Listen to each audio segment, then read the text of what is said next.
এজন্যই আমরা আমাদের সরকার বাহাদুরকে বলি, করোনা ভাইরাস এসেছে, গতবার আমরা তো সুই ফুটায়া কি দিলাম, টিকা দিয়ে বিদায় করছিলাম, আবার আসছে। কথা কন, আসছে না আসে নাই?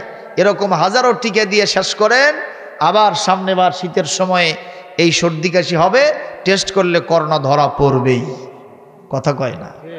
তাই বলে কি প্রথমেই কোরআনের মাহফিল বন্ধ হবে? এটা শেষে। কথা কন, এটা কখন? আমার তো মনে হয় এটা বন্ধ করাও ঠিক হবে না। এটা যতদিন আছে আল্লাহর রহমত পৃথিবীতে ততদিন আছে। মাহফিলটা ওই জায়গায় হতে পারলে, এখানে তোর কয়জন লোক আসছেন, ডবল লোক হয়ে যেত। যাক, তারপরেও মন্দের ভালো ছিল না, আছে। নাই মামারছে, something is better than nothing. কিছুই ছিল না, তার থেকে অন্তত কিছু হয়েছে। এই জন্য চেয়ারম্যান সাহেবকে ধন্যবাদ জানাই, মাহফিল কর্তৃপক্ষকে মোবারকবাদ জানিয়ে ইতিমধ্যে রেসিট করেছি, তেলাওয়াত দিয়েছি কোরআন কারীমের 14 নম্বর পারা 16 নম্বর সূরা, সূরাতুন নাহল 36 নম্বর আয়াত আপনাদের সামনে তেলাওয়াত দিয়েছি। আল্লাহ পাক আমাদের উদ্দেশ্যে এখানে 2টা ইনস্ট্রাকশন দিয়েছেন, ইরশাদ নামা করেছেন। কয়টি? 2টি। জোরে বলুন, কয়টি? এই 2টি জিনিস আমরা ধরে থাকতে পারলে আজকের মাহফিল থেকে আমরা জান্নাতি হয়ে বিদায় হতে পারবো। যদি আমরা এই আলোচনাটা শুনি এবং আমলের জন্য নিয়ত করতে পারি, কাজ হবে কয়টা? 1 নম্বর শুনবো, 2 নম্বর আমলের জন্য নিয়ত করব। নাকি শোনাই শেষ? কথা কন না কেন? ওই যে দাদা নাতি ওয়াজ শুনে যাচ্ছিল, ঠিক না বে ঠিক? এরকম কোমর পর্যন্ত পানি। হুজুর সাহেব ওয়াজ করছে, আওরাতুর রাজুল মা বাইনা সুররাতি ইলা রুকবা, একজন পুরুষ মানুষের গুপ্তাঙ্গ হলো নাভির ওপর থেকে হাঁটুর নিচ পর্যন্ত। এটা পুরুষ মানুষের ঢেকে রাখা কি? আজকে পুরুষ মানুষ তো দূরের কথা, মেয়েরাও এ পর্যন্ত বের করে রাখে। মিথ্যা বললাম বুঝি? শহর বন্দরে দেখা যায় না, এই দেয়ালে বড় বড় ছবিগুলো সেটা রাখছে।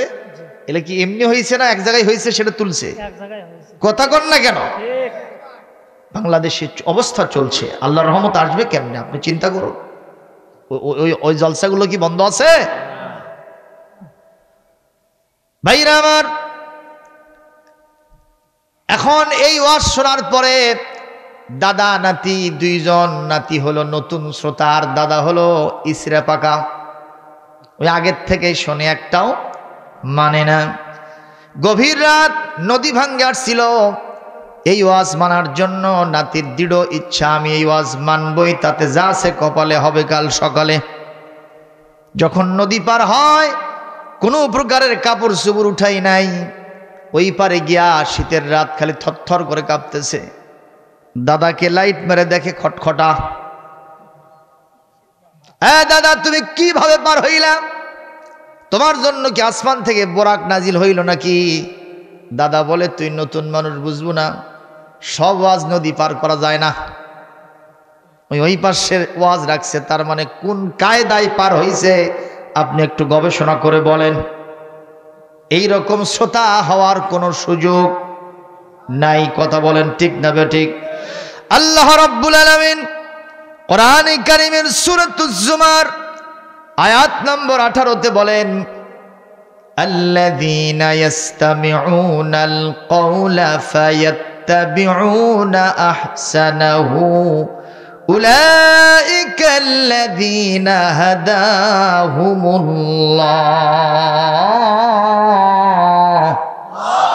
ওয়া উলাইকা হুম উলুল আলবাব।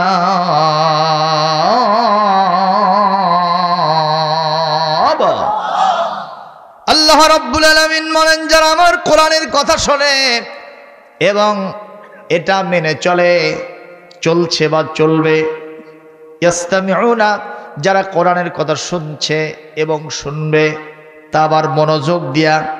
সামিআ ইয়াসমাউ মানে যেন তেনভাবে শোনা, ইস্তামা ইয়াস্তামিউ ভাবে ইফতিআলে চলে গেছে, তার মানে অ্যাটেনটিভলি, মনোযোগের সাথে কান মন দিয়া দিলের কানটা লাগায় যারা আমার কোরআনের কথা শোনে, আর ইয়াত্তাবিউনা ফায়াত্তাবিউনা ফা হলো লিতাকিব, তৎক্ষণাৎ অ্যাডভান্স, একটু দেরি করে না, শোনাও সারা, মানার জন্য নিয়ত করাও সারা।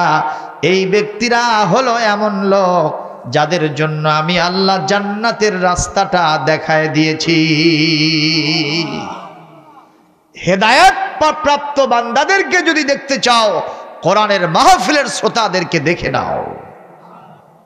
ঘোষণাকার এই কথা শুনে আপনারা বেজার? আল্লাহ বলছেন হেদায়েত প্রাপ্ত লোকদেরকে যদি দেখতে চাও, কোরআনের শ্রোতা মণ্ডলীকে দেখে নাও। আরো জোরে হোক। ভাইরা আমার, শুধু তাই নয়, এই পৃথিবীতে জজ, ব্যারিস্টার, উকিল, মুক্তার এবং কবি, সাহিত্যিক, প্রফেসর, লেকচারার কিংবা পিএইচডি হোল্ডার, এমফিল গবেষক, কবি, সাহিত্যিক, ইঞ্জিনিয়ার, ডাক্তার কিংবা এই সমস্ত বড় বড় বুদ্ধিজীবীদেরকে তোমরা সবচেয়ে বেশি বুদ্ধিমান মনে করো। আমি আল্লাহ বললাম এরা সবচাইতে বেশি বুদ্ধিমান নয়। আমার কোরআনের যারা শ্রোতা আর মানার জন্য যারা নিয়ত করলো, এরাই হলো এই সমাজের সবচাইতে বুদ্ধিমান। যদিও লোকটা অটো ভ্যান চালক হোক, দিন আনে দিন খাওয়া লোক হোক না কেন, এই মানুষটাই হলো সবচাইতে বড় বুদ্ধিমান। এই সার্টিফিকেটটা কে দিলেন? একটু জোরে বলেন। তাহলে এটাকে যারা বন্ধ করতে চায় তারা কি বুদ্ধিমান না মূর্খ? ঘোষণা কথা বলেন না কেন? কে বললেন এটা? আল্লাহ বললেন। এই জন্য এটা বন্ধ করতে কেউ আসবেন না, আল্লাহ পাক তাদেরকে জিরো বানায় দেবে। কথা বলেন। টাকলা মুরাদ আছে এখন? টাকলা মুরাদের অবস্থা কি? বউ পর্যন্ত তার বিরুদ্ধে মামলা করছে, বাড়িতে নাই, পুলিশ ধরতে আসছে, পালাই গেছে। কয়েকদিন আগে যে পুলিশ বাহিনী তাকে পাহারা দিল, স্পেশাল সিকিউরিটি ফোর্স হিসেবে তার নিরাপত্তা দিল, সেই পুলিশ আজকে তারে ধরার জন্য খুঁজতেছে, কারণ কোরআনের সাথে খারাপ আচরণ করেছে। কথা বলেন না কেন? সে বলেছে হুজুরদের মাথায় গোবর আছে, নাউজুবিল্লাহ। সে বলেছে সব চলবে, ইসলাম নট হবে। তা আবার ইনশাআল্লাহ কয়। ইনশাআল্লাহ বলে চুরি করতে যাওয়া যাবে নাকি রে? ও তো সেই কাজই করছে। আল্লাহ পাক এমন ধরা ধরছে, একেবারে জিরো বানায় ফেলছে। আমরা কি ওর মতো হব নাকি? খবরদার, দুঃসাহস দেখাবেন না। Be care for your future life O my dear mankind. আল্লাহ পাক তৌফিক দান করুন, বলি আমিন।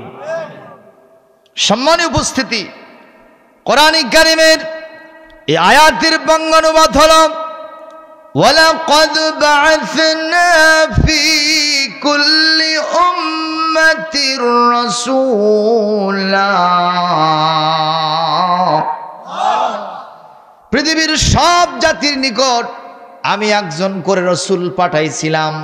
ঘোষণাকার এই রসুলগণ তাদের জাতির কাছে এসে ঘোষণা দিয়েছে, আন'বুদুল্লাহ,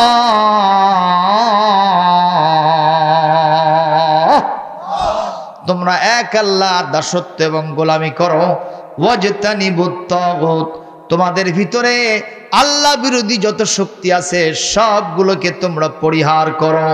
এই দুইটা কাজ করতে পারলে দুনিয়া আখিরাতে তোমাদের সফলতা পদচুম্বন করবে, তোমরা জান্নাতি হয়ে যাবে, বলি আমি।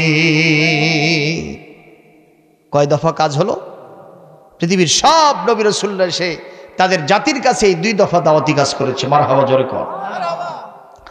একটু সামান্য ইতিহাস বলি। হযরত হুদ আলাইহিস সালামকে আল্লাহ পাক তার জাতির কাছে পাঠায় বললেন, ওয়া ইলা আদিন আখাহুম হুদান ফাকালা ইয়া কওমি ইবুদুল্লাহা মা লাকুম মিন ইলাহিন গায়রুহু। আল্লাহু আকবার বলেন। হুদ আলাইহিস সালাম তার জাতির কাছে এসে ঘোষণা দিলেন, হে আমার জাতির লোকেরা, এক আল্লাহর দাসত্ব এবং গোলামি করো, তিনি ছাড়া তোমাদের আর কোনো ইলাহ নাই। বলেন আল্লাহু আকবার। হযরত সালেহ আলাইহিস সালামকে সামুদ জাতির কাছে পাঠায়া আল্লাহ পাক তাকেও ঘোষণা করে বলে দিলেন, ওয়া ইলা সামুদা أخاهم صالحا فقال يا قوم اعبدوا الله হযরতে সালেহ আলাইহিস সালাম তার জাতির কাছে এসেও এই একই দাওয়াত দিয়ে দিলেন সুবহানাল্লাহ কোন এইভাবে নূহ আলাইহিস সালাম আল্লাহ পাক তাকে কি বলেন শুনেন সূরা নূহের শুরুতেই ইন্না আরসালনা নূহান ইলা কওমিহি আন আনযির কওমাকা মিন ক্বাবলি আন ইয়াতিয়াহুম আযাবুন আলীম জোরে কোন আল্লাহু আকবার আল্লাহ পাক বলেন নূহ আলাইহিস সালাম কি তার জাতির কাছে পাঠাইলাম আর বললাম আযাব আসার আগে গজব আসার আগে ওই কঠিন জাহান্নামের শাস্তি আসার আগে তোমরা সতর্ক হয়ে যাও এক আল্লাহর দাসত্ব গোলামি করো আনে ইবুদুল্লাহ ওয়াত্তাকুহু ওয়া আতিউন তিনি বললেন আল্লাহর গোলামি করো এবং আল্লাহকে ভয় করো এবং আমি সালে কি বলে আমি নূহ আলাইহিস সালাম তে তোমরা মেনে চলো সুবহানাল্লাহ এইভাবে সব রাসূলকে আল্লাহ এভাবে দায়িত্ব দিয়ে পাঠিয়েছিলেন তারা সে দায়িত্ব পালন করেছে শুধুমাত্র আমাদের নবী এই দায়িত্ব পালন করে নাই নাকি কথা কয় না বাবা একটু জোরে বলেন কি কম করছে না বেশি করছে আগের নবীদের চাইতে আমার নবীর দায়িত্ব কি কম না বেশি আল্লাহ রাব্বুল আলামিন আমার নবীকে বলে দিলেন কোন ভাষায় আল্লাহ রাব্বুল আলামিন আমার নবীর উপরে যে কোরআন নাজিল করেছেন সেই কোরআনের সূরা বাকারার 21 নম্বর আয়াতটা নবীর জবানিতে আল্লাহ পাক ঘোষণা দিয়েছেন ইয়া আইয়ুহান নাসু উবুদু রাব্বাকুমুল লাযী খালাকাকুম ওয়াল্লাযীনা মিন ক্বাবলিকুম লাআল্লাকুম তাত্তাকুন আল্লাহ পাক বলেন হে নবী আপনি ঘোষণা করে দেন হে লোক সকল তোমরা তোমাদের রবের দাসত্ব এবং গোলামি করো যদি তার দাসত্ব এবং গোলামি করতে পারো তাহলে তোমরা মুত্তাকি হবে কারণ তিনি তোমাদেরকে সৃষ্টি করেছেন যখন সুবহানাল্লাহ আমাদেরকে সৃষ্টি করেছেন কে সবাই কি বিশ্বাস করেন নাকি আমরা এমনি এমনি মাটি থেকে পয়দা হইছি মাটি ফেটে বানাইছি নাকি পৃথিবীতে এমনি এমনি কিছু হয় না ঠিক না ঠিক বলে এখানে আমরা যা দেখতে পাচ্ছি আশেপাশে যা দেখা যাচ্ছে এগুলো কি এমনি এমনি তৈরি হয়েছে নাকি এই প্যান্ডেল গতকালকে ছিল তার আগের দিন ছিল আগামী 2 দিন পরে থাকবে নিঃসন্দেহে মানুষ তৈরি করেছে তো পৃথিবীতে যা দেখা যায় এগুলোর একজন স্রষ্টা আছেন তিনি যেন কে আল্লাহ আমার নবী বলেছেন যেহেতু তোমাদেরকে তিনি সৃষ্টি করেছেন তোমরা তার দাসত্ব এবং গোলামি করো তাহলে তোমরা জান্নাতি বান্দা মুত্তাকি হয়ে যাবে জোরে কর সুবহানাল্লাহ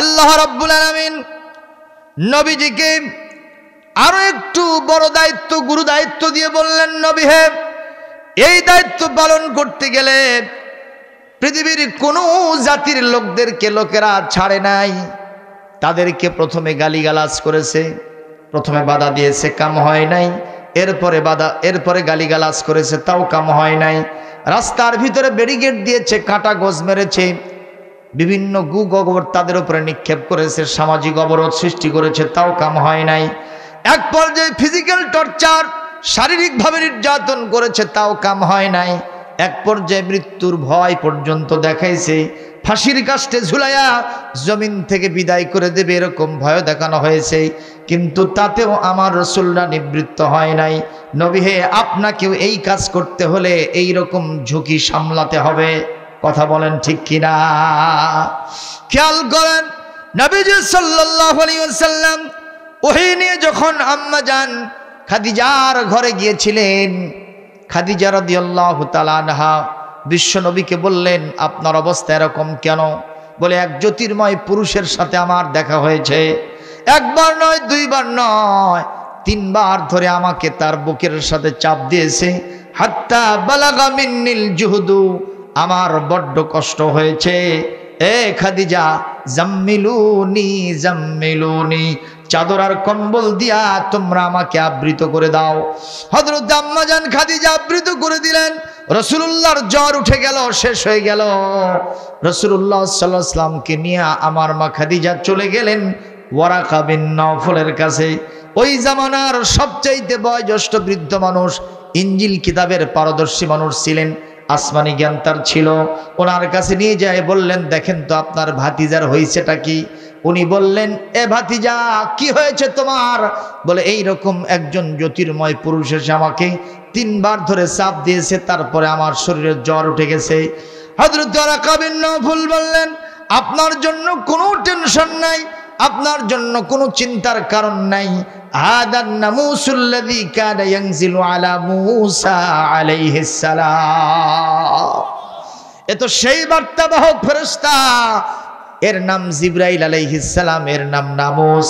ইনি মুসা আলাইহিস সালামের কাছে, ঈসা আলাইহিস সালামের কাছে আসমানি কিতাব তাওরাত আর ইনজিল নিয়ে এসেছিলেন।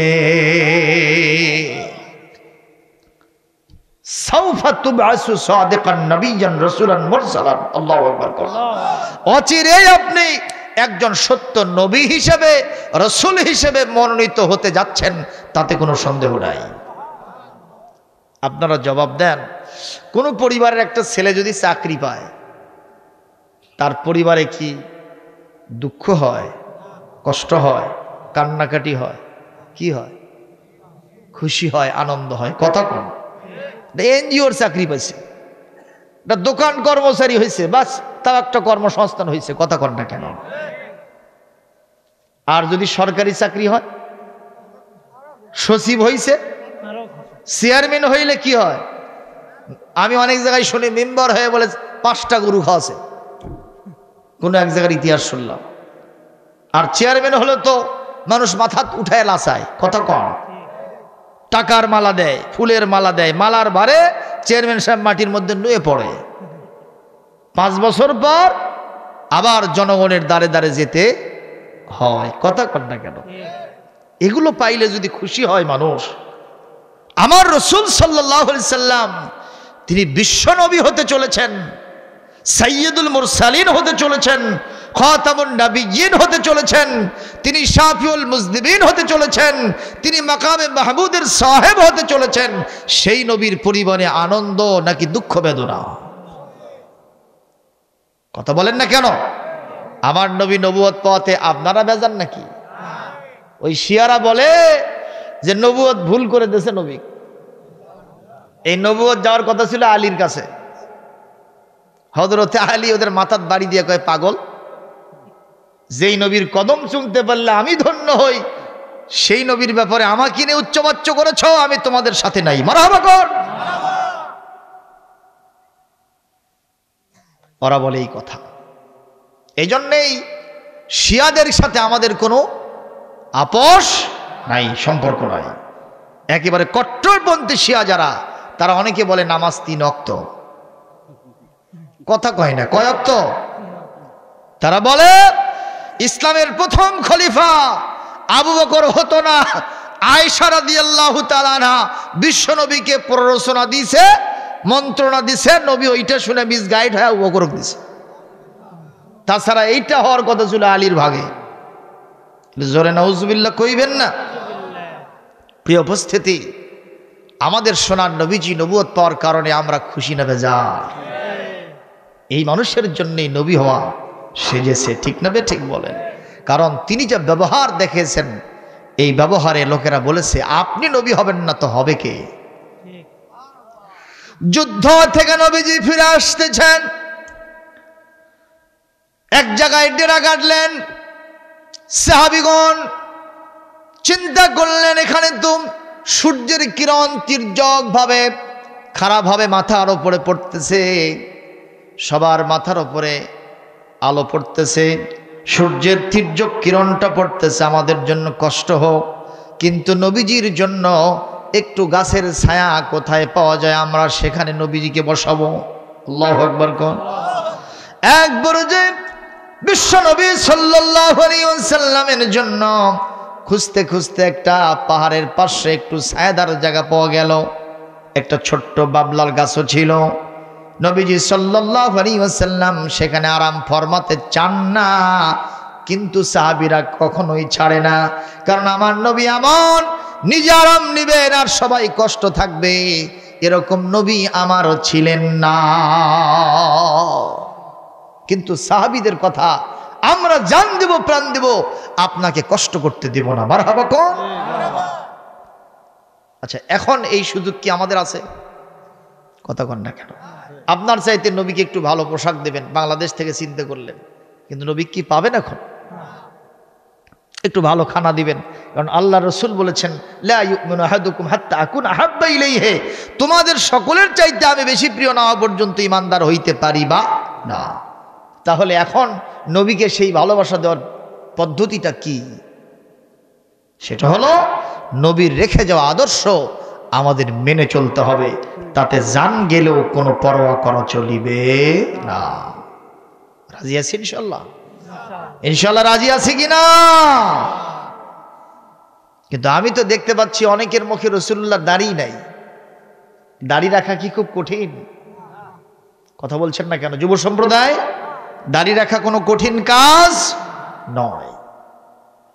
রাসূলুল্লাহর টুপিটা মাথায় নাই, রাসূলুল্লাহর লম্বা জামা মাথা শরীরে নাই, রাসূলুল্লাহর আতর সুরমা এগুলো আমরা অনেকে মাখাই না। কথা বলেন ঠিক না বেঠিক? আমি যদি এখন প্রশ্ন করি, বিশ্বনবী তার জীবনে বলেছেন, ইন্নী হুব্বিবা ইলাইয়া সালাস, তিনটা জিনিস আমার কাছে খুব বেশি প্রিয়। এক নম্বর আত্তিব, সুগন্ধিকে আমি রাসূল খুব বেশি পছন্দ করি, সুবহানাল্লাহ কোন।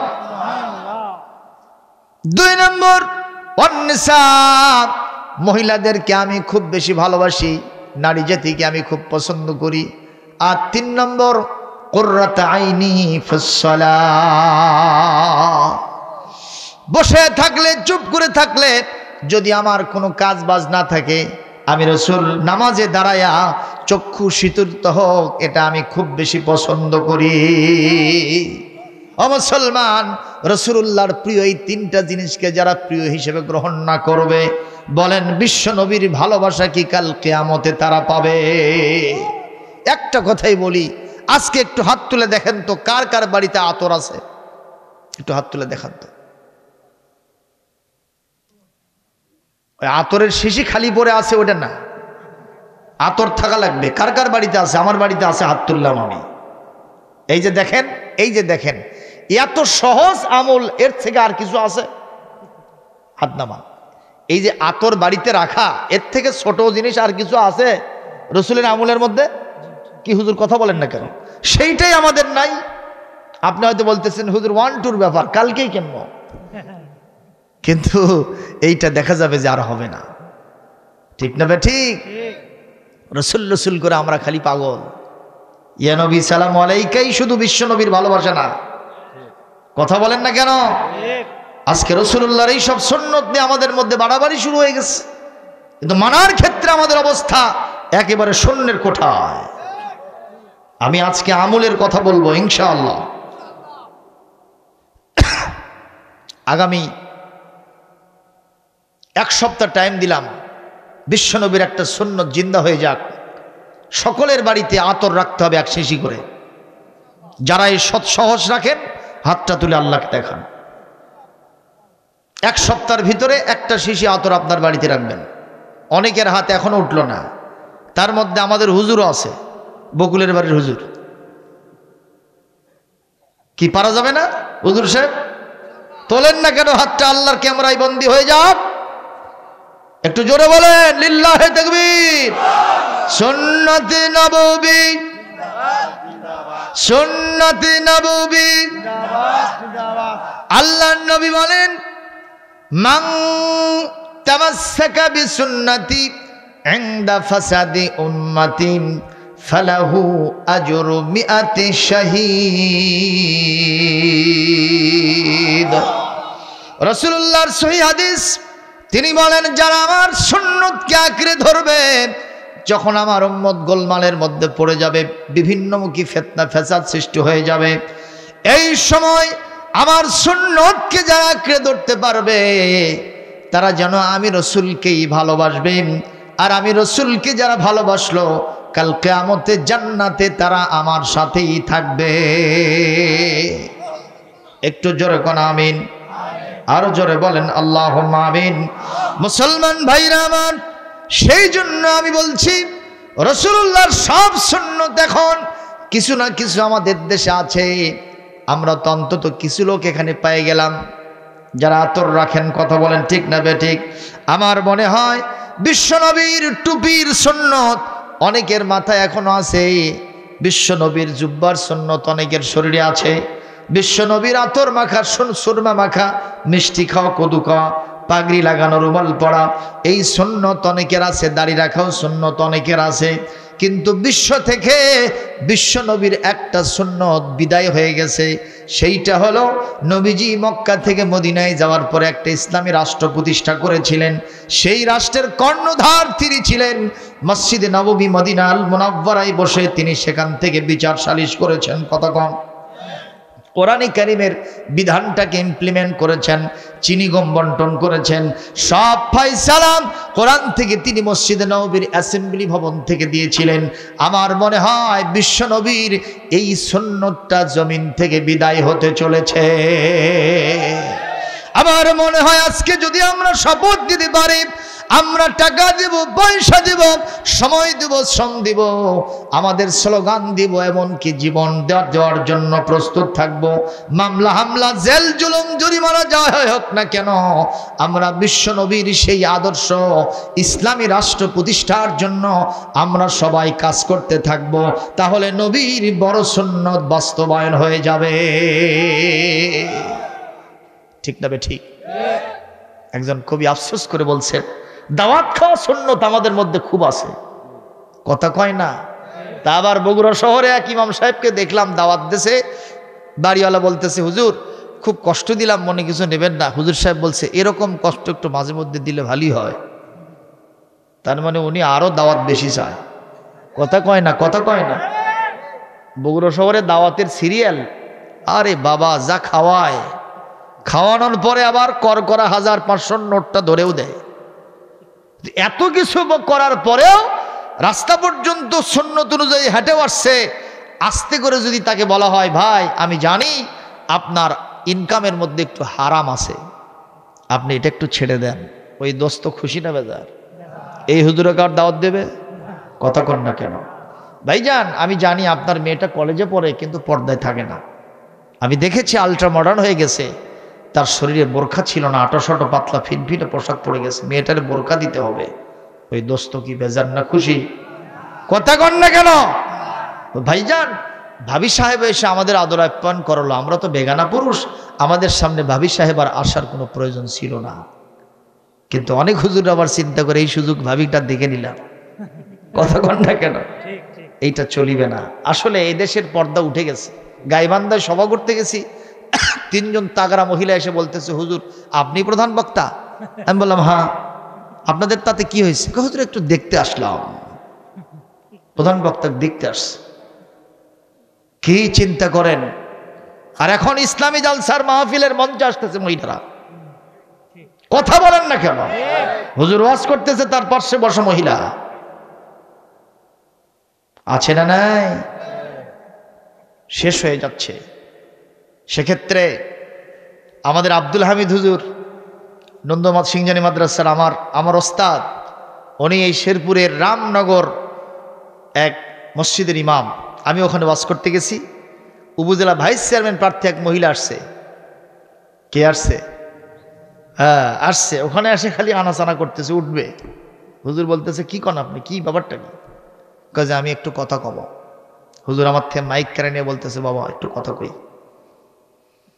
উনি হুজুর বলতেছে যে আমি এতদিন ধরে ইমামতি করতেছি, ছাত্র জীবন থেকে ছোটবেলা থেকে পর্যন্ত এসে দেখেছি, আমি কোনোদিন কোরআনের মাহফিলে কোনো মহিলাকে উঠতে দেখি নাই। আমার চাকরি আসে না যায় সেটার কোনো প্রশ্ন নাই, কিন্তু কোনো মহিলাকে আমি মঞ্চে উঠে বক্তব্য দিতে দেব না, মাইক ধরতে দেব না। আমি বললাম, বাবা সভাপতি এরকম হওয়া দরকার। ঠিক না? ঠিক বলেন? এইরকম প্রতিবাদ মুখর সব জায়গায় যদি আমরা হতে পারতাম, এই সমাজটা কলুষতা মুক্ত হয়ে যেত। ভাইরা আমার, কোথা থেকে কোথায় আসলাম? নবী পরিবারের খুশির সংবাদ। আমার সোনার নবীজি অচিরেই তিনি কি হতে চলেছেন? নবী হতে চলেছেন। মনে আছে না নাই? তার আগে বললাম নবীজিকে আমরা ভালোবাসা কেমনে দেব সেই বিষয়টা। রাসূল সাল্লাল্লাহু আলাইহি ওয়াসাল্লাম ওই ছায়াদার বৃক্ষের ডালের সাথে তার তরবারিটা খুলে ওখানে আস্তে করে ঝুলায় রাখছেন। ইন দ্য মেন টাইম আল্লাহর নবীর একটু তন্দ্রা হয়েছে। হাদিস শরীফে আসছে বিশ্ব নবীর চোখ দুটো আস্তে করে নিদ্রা যায়, বিশ্ব নবীর অন্তর সবসময় জাগা থাকে। এখনো তিনি কবর শরীফে গেছেন, তাই বলে কি মনে করেন উনি জন্মের মারা গেছেন? কথা কয় না কে বাবা? উনি কি মারা গেছেন? আমাদের ভাইরা যারা আছেন আমাদের বিরোধী বলবো না, মুসলমানদের একটা গ্রুপ, তারা বলে নবী মরে গেছে, পচে গেছে, গলে গেছে। নাউজুবিল্লাহ বাড়ির যায় কোয়েন, আরো জোরে বলেন। ওরা যদি এই কথা বিশ্বাস না করে, বিশ্বনবী জিন্দা, আমরা হাদিস দিয়ে প্রমাণ করে দিব নবীজি বেঁচে আছেন এখনো, হায়াতুন নবী হিসেবে তিনি এখনো কবর শরীফে আছেন। আল্লাহু আকবার। প্রমাণ কি একটু বলবো? মা মিন আহাদিন ইউসাল্লিমু আলাইয়া ইল্লা রাদ্দাল্লাহু আলাইয়া রূহি হাত্তা রুদ্দা আলাইহিস সালাম। আবু দাউদ শরীফের হাদিস, বাবু সালাতি আলান নবী সাল্লাল্লাহু আলাইহি ওয়াসাল্লাম, এই অধ্যায়ের মধ্যে আসছে নবীজি সাল্লাল্লাহু আলাইহি ওয়াসাল্লাম বলেন, পৃথিবীর কোন এক এলাকা থেকে যেখান থেকেই হোক, তা যদি 5000 কিলোমিটার বাংলাদেশের রুপিহার এই ময়দান থেকেও যদি কেউ আমাকে সালাম দেয়, আমার প্রতি সালাত পরে, দরুদ পরে, আর সেই দরুদটা সালামটা আল্লাহ পাক আমার রওজা শরীফে পৌঁছায় দেন। ওই সালাত এবং সালামের জবাব দেওয়ার জন্য আল্লাহ হলে সব সময় তিনি যে জিন্দা আছেন তাদের সন্দেহ নাই। পাইলে নিরালাই গো রাসূল, পাইলে নিরালাই, আমি দুই কদমে চুমু খাবো, চরণ ধুলি মাগবো গায়, পাইলে নিরালাই গো রাসূল, পাইলে নিরালাই। মদিনা শরীফ বহু দূরে, লোহিত সাগরের পারে রে, সালাম দিলে সালাম শোনে নবীজির ওই রওজায়, পাইলে নিরালায়, আমি দুই কদমে চুমো খাবো, কদম চরণ ধুলি মাগবো গায়, পাইলে নিরালাই গো রাসূল, পাইলে নিরালাই। একটু জোরে করে আল্লাহু আকবার। সেই নবীজি সাল্লাল্লাহু আলাইহি সাল্লামের চোখ দুইটা একটু বন্ধ হয়েছেন, এই সুযোগে একজন পাক্কা জানের শত্রু, প্রাণের শত্রু ইহুদি আসছে। কে? আস্তে করে তরবারিটা হাতের মধ্যে নিয়া, যেই না হাতের মধ্যে তরবারি নিছেন, আমার সোনার নবী তিনি তন্দ্রা থেকে জেগে গেছেন। নবীজির সামনে দাঁড়ায় বলে, ইয়া মুহাম্মদ সাল্লাল্লাহু মাইয়ামনাউকা মিন্নি, আমার কাছ থেকে তোমাকে এখন কে বাঁচাবে? নবীজি কি বলবেন? তুমি ছাড়া বই নাই। তুমি বাবা কত কন, প্রাণ ভিক্ষা চাওয়া জায়েজ আছে? কত কন? আমাদের সাইয়্যিদ গুলা, আমাদের লিডার গুলি, ইসলামী আন্দোলনের সিপাহ সালার গুণ জান দিয়ে গেছেন, কিন্তু রাষ্ট্রপতির কাছে ক্ষমা চান নাই। কারণ তারা জানেন রাষ্ট্রপতিরও মৃত্যু হবে, আমার ফাঁসির দিন যে নির্ধারণ করেছো, তার আগে ওই রাষ্ট্রপতি দুনিয়া থেকে কাত হয়ে যেতে পারে। আওয়াজ দেন সমস্ত শক্তিকে একত্রিত করে, সবাই মিলে মহব্বতের সাথে জবাব দেন, হায়াতের মালিক কে? মৌতের মালিক কে? ভালো রাখার মালিক কে? মন্দ রাখার মালিক কে? এই পৃথিবীতে নির্ধারিত সময়ে মৃত্যু হবে, যিনি দিবেন তিনি কে? ঠিক তবে ঠিক ভাইরা আমার, অনেকে চিন্তায় ব্যস্ত। অমুক হুজুর সাহেবকে পরোয়ানা দেওয়া হয়েছে, অমুক মাসের অমুক তারিখে তার ফাঁসি হবে, কথা কন না কেন? সবাই চিন্তান্বিত। এক হুজুর ডাকে বলতেছে, এত চিন্তা হও কেন? এত চিন্তান্বিত হয়েছে কেন? ওনার তো মৃত্যুর দিনক্ষণ নির্ধারিত হয়েছে, উনি আগেই তওবা করে আল্লাহর রহমতে পাকসাফ হয়ে আল্লাহর দরবারে শহীদ হয়ে চলে যাবে। কিন্তু তুমি মিয়া, তোমার কোন সময়ে তোমাকে চলে যেতে হবে পেজের খেপে, তুমি কোন সময় আজরাইলের হাতে ধরা খাবা, তুমি তো টেনশনই করতেছো না। এখন যুবক মানুষ, কথা কন না কেন? তুমি আলেমের বিরুদ্ধে মিছিল করতে গেছো, তার ফাঁসি চাইতে গেছো, ফাঁসি চাইয়াই আস্তে করে রাস্তায় উঠছো, খালি ওদিক থেকে হানি ফাও। জোরে কন কি? হানি ফাও বোঝেন নেই? মানে হানিফ গাড়ি। এটা তো আসলে হানিফ গাড়ি নয়, এটা আজরাইলের মতোই, কথা কন। ওই কিছুই মানে না ভাই। এইটা আসার সামনে থেকে দেশে বাড়ে ওই হুজুরের ফাঁসি চাইলো, এখন ওই পেজের খেপে চলে গেছে, কথা কন না কেন? সুতরাং মালিক কে? আমার নবীজি তার জীবনের সমস্ত শক্তিকে এক জায়গায় করে নিয়ে বলেছেন, আল্লাহ।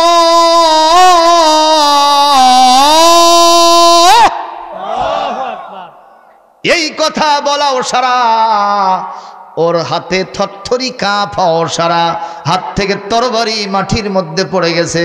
এই চান্সে বিশ্বনবী তরবারি হাতে নিয়ে রেডি হয়ে গেছে। হুজুর বললেন, এইবার বলো আমার কাছ থেকে তোমার কে বাঁচাবে? ও বলতেছে, আমি এমন একজন মানুষের সামনে দাঁড়ানো, জানের শত্রু, প্রাণের শত্রু যদি তার সামনে এসে ক্ষমা চায়, তিনি তাকে কলিজার মধ্যে বরণ করে নেয়। আমি আপনার দয়া থেকে কখনো বঞ্চিত হব না। আমি আপনার দয়া চাই, আপনার কাছে জীবন ভিক্ষা চাই। হুজুর সাল্লাম বললেন, খবরদার, আমি জীবন দেওয়ার কোনো মালিক নাই, আমার আল্লাহর নামে বলো, উনি তোমাকে বাঁচাবেন। বলে, হ্যাঁ আমি মেনে নিলাম, উনি আমাকে বাঁচাবেন। এ কথা বলাও সারা, বিশ্ব নবী তৎক্ষণাৎ তরবারি ওখান থেকে রেখে দেওয়া ছাড়া। এই কথা যখন তিনি দেখলেন এই অবস্থা, ইহুদি বলল, এই পৃথিবীতে নবী ছাড়া সাধারণ মানুষের চরিত্র এমন হতে পারে না। আপনি যে নবী তাতে কোনো সন্দেহ নাই, আমি আর এখন থেকে কোনো কনফিউশনে ভুগব না। এই মুহূর্তে আপনি আমাকে ঈমানের কালেমা পড়ে মুসলমান বানায় দেন। রাসূল বললেন, পড়ো লা ইলাহা ইল্লাল্লাহু মুহাম্মাদুর রাসূলুল্লাহ সুবহানাল্লাহ লা ইলাহা ইল্লাল্লাহ সুবহানাল্লাহ আলহামদুলিল্লাহ লা ইলাহা ইল্লাল্লাহ সুবহানাল্লাহ আলহামদুলিল্লাহ লা ইলাহা লা ইলাহা ইল্লাল্লাহু মুহাম্মাদুর রাসূলুল্লাহ সাল্লাল্লাহু আলাইহি ওয়াসাল্লাম। প্রিয় উপস্থিতি, বিশ্ব নবী যে নবী হতে চলেছেন আমাদের নবী মুহাম্মদুর রাসূলুল্লাহ সাল্লাল্লাহু আলাইহি ওয়াসাল্লাম, এটার প্রমাণ কি আগের থেকে পাওয়া যায়নি? একটু জোরে বলেন, গেছে কিনা? কি প্রমাণ? রাসূল যখন তার চাচা আবু তালিবের সাথে তিনি যখন সিরিয়ায় বাণিজ্য করতে যাচ্ছিলেন, তখন তার বয়স ছিল 12 বছর। কত বছর ভাইজান? 12 বছরের মানুষ কি নবী হবে? কত বছর যাওয়া লাগবে? আরো 28 বছর। আরো কত বছর? 28 বছর। সেই নবীজি সাল্লাল্লাহু আলাইহি সাল্লাম যখন আসতেছে, ওই রাস্তার মধ্যে সিরিয়ার একজন বড় পণ্ডিত ছিল, যার নাম হলো বুহাইরা পাদ্রী, জারজিস বলা হয়। দোতলা বিল্ডিং ছিল তার। ওই বিল্ডিং এর উপরে সে বসে থাকে। কত মানুষ ওই রাস্তা দিয়ে যায়, জীবনেও নামে নেই। আজকে নবীজি সাল্লাল্লাহু আলাইহি সাল্লাম 12 বছর বয়সে, তিনি তো ভাবি নবী, এখনো নবী হন নাই। তিনি যখন যাচ্ছিলেন চাচার সাথে, হঠাৎ করে তিনি ওই দোতলা থেকে নিচে নেমে আসছেন নবীজির সম্মানার্থে। কাফেলা যাবে, রাস্তার মাঝখানে দাঁড়ায় হাত বিছাই দিছে, স্ট্যান্ড আপ, সবগুলো দাঁড়ায় যাও, এক কদম যেতে পারবে না। ওরা তো মনে করছে বাবা বিপদ সংকেত, এখন সবগুলো ধরে সাইজ করবে। নবীজি সাল্লাল্লাহু আলাইহি ওয়াসাল্লামকে নজর করে বলছেন, এই যে ছেলেটি, তুমি এসো সামনে। আল্লাহর নবী আসলেন, চাচা ভয় পেয়ে গেল, পিছন দিকে তাকায় দেখলেন স্কন্ধের ভিতরে মোহরে নবুয়ত, আপেল সাদৃশ্য দুই স্কন্ধের মাঝখানে। আল্লাহু আকবার। এইটা উনি বলেই আল্লাহু আকবার বলে ফেলেছেন। উনি বলেছেন আপনাদের এই কাফেলার ভিতরে বিশ্ব নবী আছেন, তাতে সন্দেহ নাই। কিভাবে বুঝলেন আপনি? আমি তো এখনই দেখলাম, তারপরে বাস্তব নমুনা হলো আমি যখন ওই দোতলার উপরে ছিলাম, জীবনে কোনোদিন কোনো পথিক গেলে আমি নামি নাই, আজকে দেখেছি এই রাস্তায় যত গাছ ছিল, পাথর ছিল, তার সম্মানার্থে সেজদায় পড়ে গেছে। সিরাত ইবনে হিশাম পড়ে দেখেন, সিরাতুল মুস্তাফা ওয়ুনুল আসার, এরপরে তাবকাত ইবনে সাদ, ইতিহাসের বড় বড় তারিখের এই গ্রন্থগুলি পড়লে এই ঘটনা পাওয়া যায়। এবং তিরমিজি শরীফে নবী করিম সাল্লাল্লাহু আলাইহি সাল্লামের মিলাদুন নবী সাল্লাল্লাহু আলাইহি সাল্লামের এই অধ্যায়ের ভিতরে এই ঘটনা আছে। বলেন আল্লাহু আকবার। এই জন্য আমরা যখন মিলাদ পড়ি তখন কি কই জানেন? সাজাদাশ শাজারু নাতাকাল হাজারু ওয়াশাক্কাল কামারু বিইশারাতিহি সাল্লাল্লাহু মুহাম্মাদ সাল্লাল্লাহু আলাইহি সাল্লাল্লাহু আলা মুহাম্মাদ সাল্লাল্লাহু আলাইহি। এর মানে কি জানেন? সাজাদা শাজারু, বৃক্ষ সেজদা করেছে নবীর সম্মানে। নাতাকাল হাজারু, পাথর নবীর সম্মানে কথা বলেছে। সেটা আবার কেমন? আবু জাহেল এসেছে নবীর কাছে, এসে বলছে মোহাম্মদ যদি বলতে পারো মা ফি ইয়াদি, আমার হাতের মধ্যে কি আছে, এটা যদি বলতে পারো আমি মুসলমান হয়ে যাব। আমার নবীজি বলছেন আপনার তো বিশ্বাস নাই, কতবার না কত জিজ্ঞেস করলেন, সব বলে দিলাম, কিন্তু আজকে যে আপনি আবার বিশ্বাস করবে, আপনি যে আমার প্রতি ঈমান আনবেন, এই প্রমাণটা কি? বলে 3 সত্যি। কয় সত্যি? আসলে বিশ্বাস করবে না, ঠিক না বেঠিক? আমার নবীজি বললেন যে আমি বলবো না, আপনার হাতের মধ্যে যিনি আছেন উনি যদি বলে যে আমি অমুক, তাহলে তো ফাবেহা, এটা আরো ভালো হয়। কথা কন। আল্লাহর নবী বললেন কুল মান আনতা ফি ইয়াদি আবি জাহল, আবু জাহলের হাতের মধ্যে তুমি কে? কথা বলো। সঙ্গে সঙ্গে পাথরের জবান খুলে গেছে। পাথর বলছে ইয়া আইয়ুহান নবী আসসালামু আলাইকা ইয়া রাসূলুল্লাহ ইন্নী হাজারুন, আমি একটা পাথর। মারহাবা কও। এই জন্য আমরা বলি নাতাকাল হাজারু, পাথর তার সম্মানার্থে কথা বলেছে। শুধু তাই নয়, ওয়াশাক্কাল কামারু বিইশারাতিহি, তার হাতের আঙ্গুলের ইশারায় লাইলাতুল বদর, পূর্ণিমার চাঁদ দ্বিখণ্ডিত হয়ে আবু কুবাইস এবং কাইকান পাহাড়ের উপরে 2 অংশ পড়ে গেছে। একটু জোরে আল্লাহু আকবার বলবেন না? নবীজি সাল্লাল্লাহু আলাইহি সাল্লাম সেই দিন তিনি মিনায় ছিলেন। আহা, মিনা হচ্ছে জামারাত যেখানে আছে, এই মিনা প্রান্তরে আমার সোনার নবীজি অবস্থান করছেন। ওখানে গেছে আবু জাহেল, ওখানে গেছে হারিস ইবনে হিশাম, এরপরে নজর বিন হারেস, ওখানে গেছে উতবা ইবনে আবি শাইবা।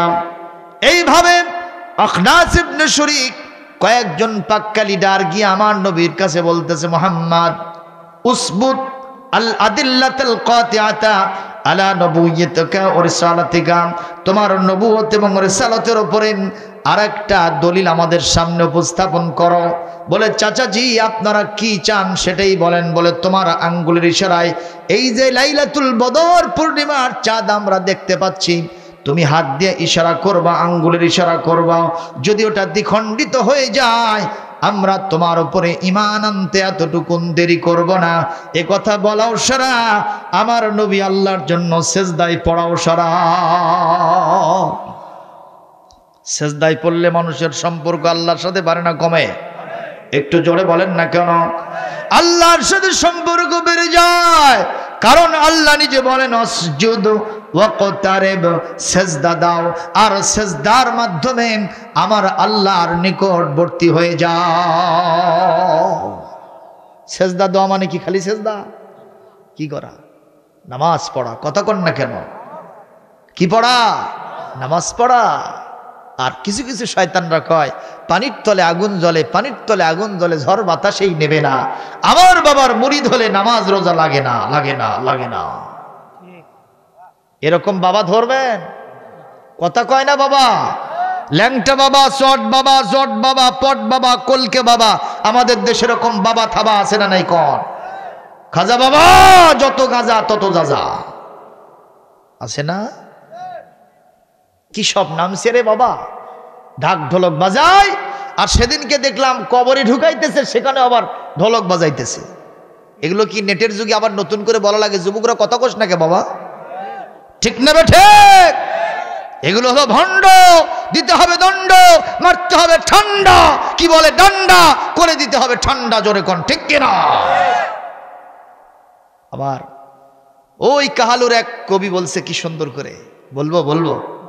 ও বাবা পাগলা বাবা, ও বাবা ল্যাংটা বাবা, ও বাবা শট বাবা, জট বাবা, পট বাবা, কলকে বাবা, কবরেতে বাঁচাবে তোর কোন বাবা? এ মাথায় আছে চুলের জট, গায়ে আছে সালার শট, মদ হাতে আছে মদের পট, আবার গাজার গোলকে হাতে নিয়া জিকির করে হু খাজা, হু খাজা, হু খাজা। ও বাবা পাগলা বাবা, ও বাবা ল্যাংটা বাবা, ও বাবা শট বাবা, জট বাবা, কলকে বাবা, ওই হাসরেতে বাঁচাবে তোর কোন বাবা? যুবকরা কথা বলো। এই সমস্ত বাবার পিছনে যাওয়া যাবে না, যেতে হবে আমার আপনার রুহানি পিতা, আমার উম্মতের যিনি লিডার, লিডার অফ দ্য কওম, লিডার অফ দ্য উম্মাহ, হযরত মুহাম্মদ সাল্লাল্লাহু আলাইহি ওয়াসাল্লামের নেতৃত্বে আমরা ছিলাম, আছি, থাকবো ইনশাআল্লাহ। হাত তুলে দেখান যারা রাজি আছে। কোন ভণ্ডের কাছে যাব না আমরা।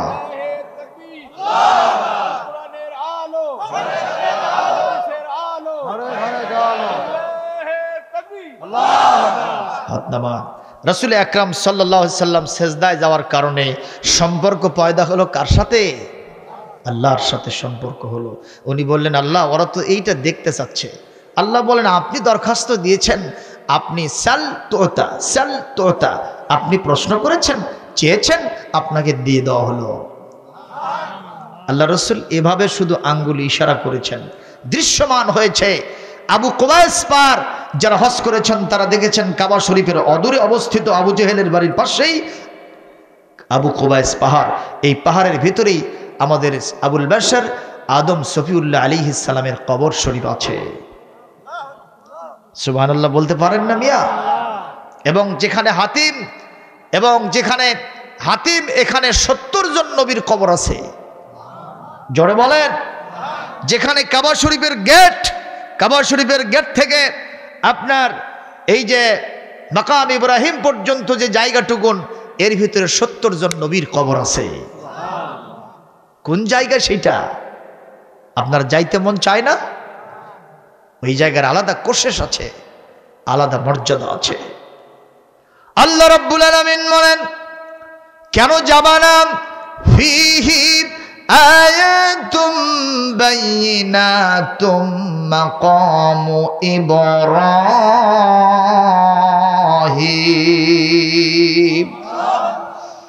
যারা আমি আল্লাহকে বিশ্বাস করো না, আমার নিদর্শন কোথায় কোথায় আছে খুঁজে পাও না, আমার কাবায় চলে যাও, ওখানে সবচেয়ে বড় নিদর্শন আমি রেখে দিয়েছি।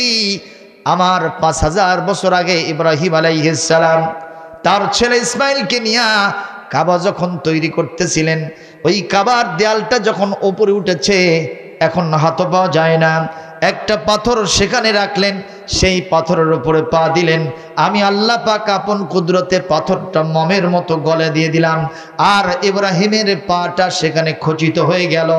আমি আল্লাহ পাক 5000 বছর আগে ইব্রাহিমের পাটা যে সেখানে কেটে গিয়েছিল সেই পদচিহ্ন এখন পর্যন্ত রেখে দিয়েছি। বাংলাদেশ থেকে 3 লক্ষ টাকা খরচ করে যাইবা, ইব্রাহিম পয়গম্বর এই জাতির পিতাকে তোমরা সচক্ষে দেখতে পাবা না, কিন্তু তার পায়ের চিহ্ন দেখে ঈমান বাড়ায় নিয়ে আসতে পারবা। শুধু তাই নয়, হাজরে আসওয়াদ হাজরে আসওয়াদ ছিল জান্নাতে। সুবহানাল্লাহ। আল্লাহর নবী তিরমিজি শরীফের হাদিসের ভিতরে বলেন, নাজালাল হাজরুল আসওয়াদ মিনাল জান্নাহ, হাজরে আসওয়াদ জান্নাত থেকে নাজিল হয়েছে। ওহিয়া আশাদ্দু বায়াদাম মিনাল লাবান, এইটা দুধের চাইতেও সাদা ধবধবে ছিল। জিজ্ঞেস করলাম, হাজরে আসওয়াদ তোমারে কে কালো বানাইলো?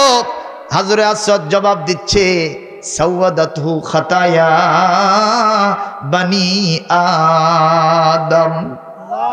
বনি আদমের ভিতরে ওখানে যারা যায়, এই পাথরটাকে যারা চুমো দেয়, পাপি তাপি লোকেরা, গুনাহগার লোকেরা যারা চুমো দিয়েছে, তাদের গুনাহগুলো চুষতে চুষতে সাদা দবদবে দুধের চাইতেও জান্নাতি পাথরটা কালো আসওয়াদ পাথর হয়ে গেছে।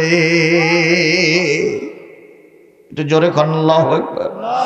কাল কিয়ামতের কঠিন ময়দানে হাজরে আসওয়াদ আল্লাহর দরবারে উঠে যাবে, এটাও হাদিস। আল্লাহু আকবার। কষ্ট হচ্ছে? আল্লাহর দরবারে হাজরে আসওয়াদ উঠবে। হাজরে আসওয়াদের লাহু আইনান ইয়াবসিরু বিহিমা, তার 2টা চোখ হবে। কয়টা? আরো জোরে। এই 2টা চোখ দিয়ে সে দেখতে থাকবে। ওয়ালিসানু ইয়ানতিকু বিহা, তার একটা জবান হবে, মুখ হবে। এই জবান দিয়ে সে কথা বলবে কার সাথে? আল্লাহর সাথে তর্কাতর্কি হবে। আল্লাহ বলবেন, হাজরে আসওয়াদ উদখুল ফিল জান্নাহ, জান্নাতে ঢোকো। হাজরে আসওয়াদ বলবে, লা আদখুলুল জান্নাতা, আমি যাব না, যাব না। আল্লাহ বলবেন, হাজরে আসওয়াদ রে জান্নাতে যা। হাজরে আসওয়াদ বলল, আমি কখনোই জান্নাতে যাব না। কেন যাব না? কেন? বলে, যারা আমাকে চুমু দিয়েছিল, আমি আমার চক্ষু দিয়ে আমি তাদেরকে দেখতে পাচ্ছি, আর আমার মুখ দিয়া সুপারিশ করে করে ওদেরকে নিয়ে তারপরে জান্নাতে যাব।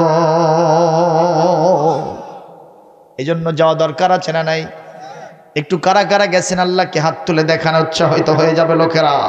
এইসব হাজুল হারামাইনের শরীফাইন অনেক বড় সম্মানী মানুষ। জোরে কোন আল্লাহু আকবার, আরো জোরে কোন আল্লাহু আকবার। মুসলমান, 2 পাহাড়ের উপরে 2টা খণ্ড এইরকম পড়ে গেছে। ওরা সঙ্গে সঙ্গে বলতেছে, আমরা 2টা খণ্ডই দেখতেছি ঠিক, কিন্তু সম্ভবত মুহাম্মদ আমাদের চোখের উপরে জাদু করছে। মানুষের পাতলা পায়খানা হলে যেরকম বিশ্বাস নেই, কথা কর, পায়খানার টয়লেট রিজার্ভ হয়ে যায়, ওই মনে করে বোধহয় এটাই শেষ পায়খানা, এরপর আর আশা লাগবে না। কিন্তু বাসার ভেতরে ঢুকতি আবার বার হওয়া লাগে। কথা কন না কেন? এই যে আমার ছোটবেলার কথা মনে পড়ে। আমার বড় মামা জাহাঙ্গীরের বাপ ছিলেন তো নাকি, তো ছোটবেলার দিকে যে মামা পায়খানাত গেল বদনা নিয়ে, অর্ধেকত জাতি আবার ফিরে আসতেছে। মামা খবর কি? কয়, বাবা রাস্তার মধ্যে হয়ে গেছে। আমি বললাম, তাহলে তো আর আশা লাগিচ্ছে না। কিছুক্ষণ পর আবার দৌড়। এইরকম মানুষ যার পাতলা পায়খানা হয়, এর যেমন গ্যারান্টি নেই পায়খানায় যাওয়া, টয়লেট রিজার্ভ হয়ে যায়, এই শয়তান মার্কা লোকেরা, হেদায়েত যাদের নসিব নাই, যত কিছুই খুলে খুলে দেখানো হোক, এরা হেদায়েত হবে না। কথা বলেন ঠিক কিনা? নবীজি বললেন, কি করলে বিশ্বাস হবে? কয় যে আমরা তো এখানে আছি, মক্কার বাইরে থেকে কিছু লোক এসে যদি বলে যে হ্যাঁ আমরাও দেখছি, কারণ তোমার জাদুর প্রভাব তো ওদের উপর পড়বে না, ওরা এসে যদি বলে তখন মানব। কিছুক্ষণ ওয়েটিং, ইন্তজার হতে থাকলো। কিছুক্ষণ পর দেখা গেল মক্কার বাইরে থেকে কিছু লোক আসলো। আল্লাহর নবী কিচ্ছু বললেন না, ওরাই বলল একটু মতে ঘাতে নিয়ে গিয়া, যে তোমরা চাঁদ কি অবস্থায় দেখছো? কই, চাঁদের মালিকের শপথ দিয়ে বলছি, আমরা চাঁদ দ্বিখণ্ডিত অবস্থায় দেখেছি। ওরা তাও ঈমান আনে নাই। কথা কন না কেন? তাও মানে নাই। কোরআনে কারীম সাক্ষী, 27 নম্বর পারা 54 নম্বর সূরা সূরাতুল কামার শুরু থেকেই পড়েন ইকতারাবাতিস সাআতু ওয়ানশাক্কাল কমর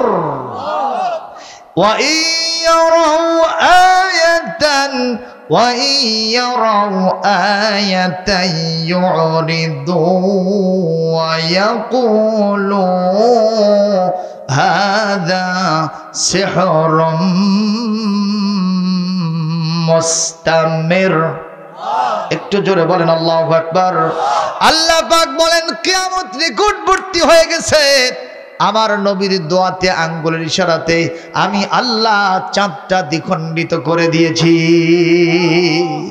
কোরআন যখন বলে কথার ভিতরে কি কোনো মিথ্যার লেশ মাত্র আছে জোরে কোন আছে ওয়াইয়ারু আয়াতান ইউরিদু ওরা যতই আমার নিদর্শন দেখুক না কেন ওরা পৃষ্ঠ প্রদর্শন করবে মুখ ফিরায় নেবে এটাই স্বাভাবিক কথা ওয়ায়াকুলু আর তারা বলবে হাদা সিহরুম মুস্তামির এটা একটা জাদু অচিরেই জাদুর প্রভাব চলে যাবে নাউযু বিল্লাহ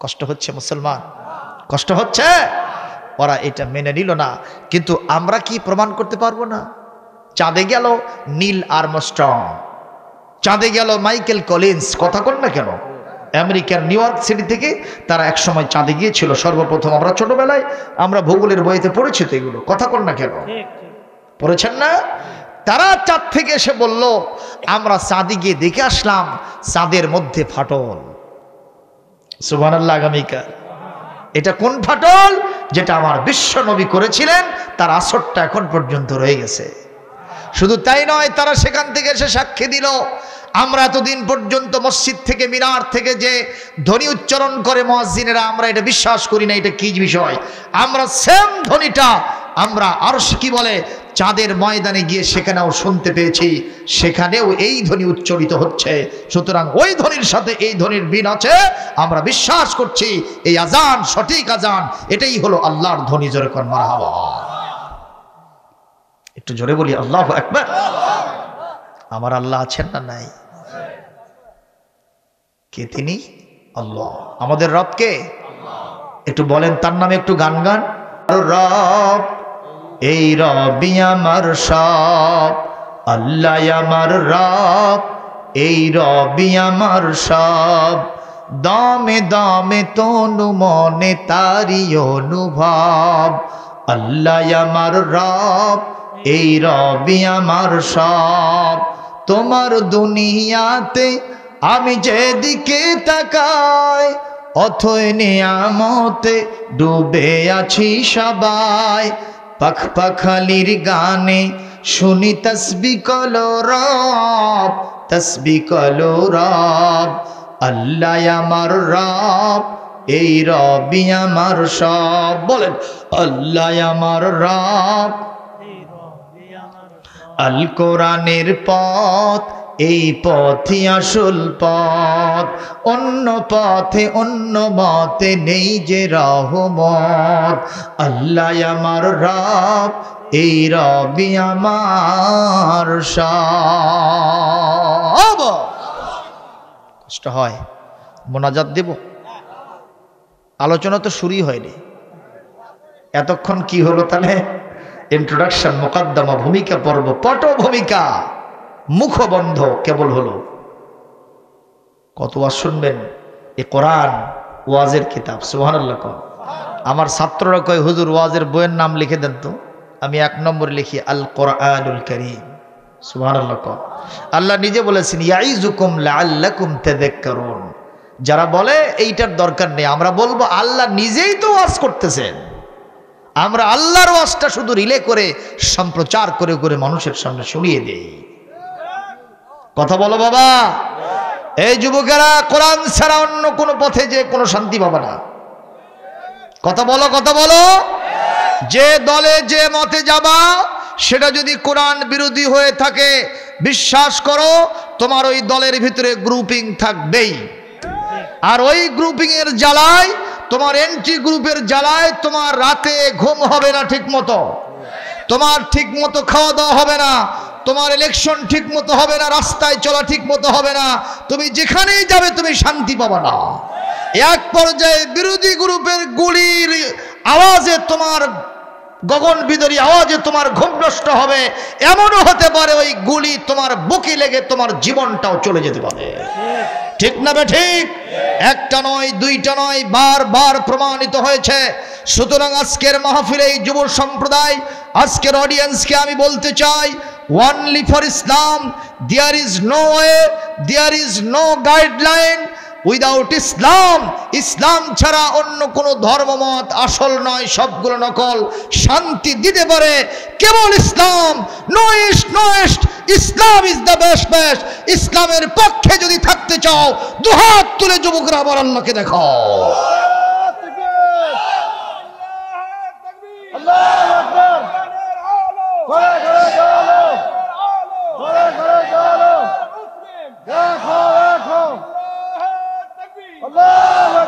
আলহামদুলিল্লাহ জোরে কর। আমেরিকায় এক যুবক ইন্টারভিউ বোর্ডে গেছে চাকরির জন্য। কিসের জন্য? তো বোর্ডে যাওয়ার পরে সেখানে এক্সপার্ট যিনি ছিলেন, এক্সটার্নাল, তিনি জিজ্ঞেস করেছেন, O my dear applicant, what is your father's name? তোমার পিতার নাম কি? কিসের নাম? আমেরিকায় পিতার নামের কোনো খবর নাই, আগে মায়ের নাম। কিসের নাম? তো বলছে কি, what is your father's name? তোমার বাপের নাম কি? ও খালি আমতা আমতা করে, কারণ জীবনে কোনো দিন বাপের নাম শোনে নাই, বাপকে জীবনে দেখেও নাই। নাউজুবিল্লাহ একজন করলো আর সব সুবহানাল্লাহ নাকি? বাপ না জানা না দেখা এই লক্ষণ কি ভালো? কথা কন না কেন? তো সে বলছে, excuse me, give me some time, আমাকে একটু সময় দেন। কেন? বলে আমি আমার মাকে ইন্ট্রোগেশন করবো বিষয়ে। বের হয়ে এসে মাকে বলছো, my dear mother, who is my father? মারে, আমার বাবাকে। মা তখন একজনের নাম বলে দিছে। নিজের বাপ তো পরিচয় করে দেওয়ার সাথে সাথে যদি আসল বাপ হয়, বলেন তো মনটা বলবে না যে উনি আসল বাপ? কথা কন না কেন? হাবিজাবি নামের লোকের নাম বললে কি এটা মেনে নেওয়া যাবে নাকি? এ লোকটার সাথে তার আগে থেকে পরিচিত, তার চরিত্র, ক্যারেক্টার, বিহেভিয়ার তার জানা আছে। সুতরাং সে বলল, ও মা, ওই লোকটা তো আমার বাবা হওয়ার যোগ্যতা রাখে না। তখন মা আর কি বলে উপায়ন্তর না পেয়ে আরেকজনের নাম বলছে। লক্ষণ লক্ষণ খারাপ। যেই না দুইজনের নাম বলছে, ছেলের ভিতরে কনফিউশন, দ্বিধাদ্বন্দ্ব। কি কয়? দুইজন তো বাপ হওয়ার কথা না। বলছে, মা, এই লোকটাও আমার বাবা হওয়ার যোগ্যতা রাখে না মা। মা তখন আরেকজনের নাম বলছে। লক্ষণ আরো কম না বেশি খারাপ? এইবার তিনজনের নাম যখনই বলেছেন, ইন্টারভিউ বোর্ডে এসে বলছেন, আমি চাকরি চাই না, আমি আমার পিতৃ পরিচয় চাই। আহারে, তিনজন কখনো তো আমার পিতা হওয়ার যোগ্যতা রাখে না। আদালতের কাছে কোর্টে গিয়ে মামলা দিয়েছে পিতৃ পরিচয় দাবি করে। আদালত ওই তিনজন ছেলেকে ডাকছে আর তার মাকে ডাকছে। এই তিনজনের সাথে ডিএনএ টেস্ট করা হলো, রক্তের গ্রুপ টেস্ট করা হলো, ডিএনএ টেস্ট করা হলো। দেখা যায় এই তিনজনের সাথেও কোনো মিল। লক্ষণ। এইবার মেয়েটাকে বলছে, আর কি আছে বলো। আর একজনকে নিয়ে আসছেন, এখনো মিল হয় না। আহারে, এইবার পঞ্চম আর একজনকে নিয়ে আসা হলো। ডিএনএ টেস্ট করে পঞ্চম জনের সাথে মিলে গেছেন। এই ছেলেটা তখন আহারে ক্ষোভে দুঃখে নিজের বুক চাপড়াইতে চাপড়াইতে আদালত থেকে বের হয়ে চলে আসছেন। আসার পরে আহারে বিভিন্ন জায়গায় ঘোরাফেরা করে, কিন্তু আসল শান্তি কোথায়, নিরাপত্তা কোথায় খুঁজে পায় না। গবেষণা করতে করতে কে বা কারে তারে ঠিকানা দিল, no east, no east, Islam is the best best. Islam হলো সবচাইতে আদর্শতম মহত্তম ধর্ম আদর্শ। ইসলাম যদি মেনে চলো, তোমার সব ক্ষেত্রে শান্তি নেমে আসবে। এক পিতৃ পরিচয় করে দেবে। সঙ্গে সঙ্গে ইসলাম নিয়ে সে গবেষণা শুরু করে দিল। এক পর্যায়ে তার কাছে প্রমাণ হলো, ইন্নাদ-দীনা ইনদাল্লাহিল ইসলাম। সে বড় একজন আলেম সাহেবের কাছে গিয়ে বলল, পৃথিবীর সব ধর্মগুলো বস্তা পচা মতবাদ, এগুলো সব ডাস্টবিনে নিক্ষিপ্ত হওয়ার মতো। কেবলমাত্র শুধুমাত্র ওয়ানলি ফর ইসলাম আমার মহত্তম আদর্শ, আমি সবগুলো মুছে ফেলে দিলাম। আমি ইসলাম গ্রহণ করে মুসলমান হয়ে গেলাম। পত্রিকার পাতায় রিপোর্ট এসেছে সেই ছেলেটি এখন মুসলমানদের সবচাইতে বড় ধর্মগুরু হয়ে এখন আমেরিকার জমিনে ইসলাম প্রচার করিতেছে। যুবক, where are you going? For the peace, শান্তির জন্য তুমি কোথায় হন্য হয়ে খুঁজতেছ? কোন জায়গায় শান্তি নাই, একটা জায়গায় মাত্র শান্তি আছে, যার নাম সবাই আওয়াজ দিয়ে বলো, সেইটা কোন ধর্ম? আল্লাহ কবুল করুন, বলি আমিন। সবাই জোরে বলি আমিন। আয় ভাইরা আমার, কোথা থেকে কোথায় আসলাম? ওয়ারাকা বিন নওফল মনে আছে না নাই? বললেন তুমি অচিরেই নবী হতে চলেছ, কথা মনে আছে না নাই? বলেন। আল্লাহর নবী বিসিএস ক্যাডার হন নাই, বাংলাদেশের প্রধানমন্ত্রী হন নাই, আমেরিকার প্রেসিডেন্ট হন নাই, তিনি হতে চলেছেন বিশ্ব নবী। এতে নবীর মর্যাদা কম না বেশি? জোরে কম, আরো জোরে বলে কত বড় বেশি মর্যাদা। মা কানা মুহাম্মাদুন আবা আহাদিম মির রিজালিকুম ওয়ালাকির রাসূলুল্লাহি ওয়া খাতামান নাবিয়্যিন ওয়ালাকির রাসূলুল্লাহি ওয়া খাতামান নাবিয়্যিন ওয়া কানাল্লাহু বিকুল্লি শাইইন আলিমা। আরো জোরে বলো আল্লাহু আকবার, আরো জোরে বলো আল্লাহু আকবার। আহারে আল্লাহ পাক বলেন কত সুন্দর করে, আহা আল্লাহ রাব্বুল আলামিন বলেন, ওয়ালা ইন আতা'তুম বাশারাম মিসলাকুম ইন্নাকুম ইযাল লা খাসিরুন। কোরআনে কারীম সূরাতুল মুমিনুন 34 নম্বর আয়াতে আল্লাহ পাক বলেন, মুহাম্মদ সাল্লাল্লাহু আলাইহি ওয়াসাল্লামের অনুসরণ যখন করেছো, মনে করবে না তোমাদের মতো একজন রাসূলের অনুসরণ তোমরা করেছো। তোমরা এমন এক মানুষের অনুসরণ করেছো, এই মানুষ জান্নাতে যাবে, তোমরাও তার সাথে যাবে। ওনাকে বাদ দিয়ে অন্য কারো যদি অনুসরণ করতে, ওই আবু জেহেল, আবু লাহাব, উতবা, শাইবা, ফেরাউন, নমরুদের মতো তোমরা ক্ষতিগ্রস্ত হয়ে যেতে। বাংলার মুসলমান জবাব দেন, নবীকে পেয়ে আপনারা খুশি না বেজার? আল্লাহু আকবার।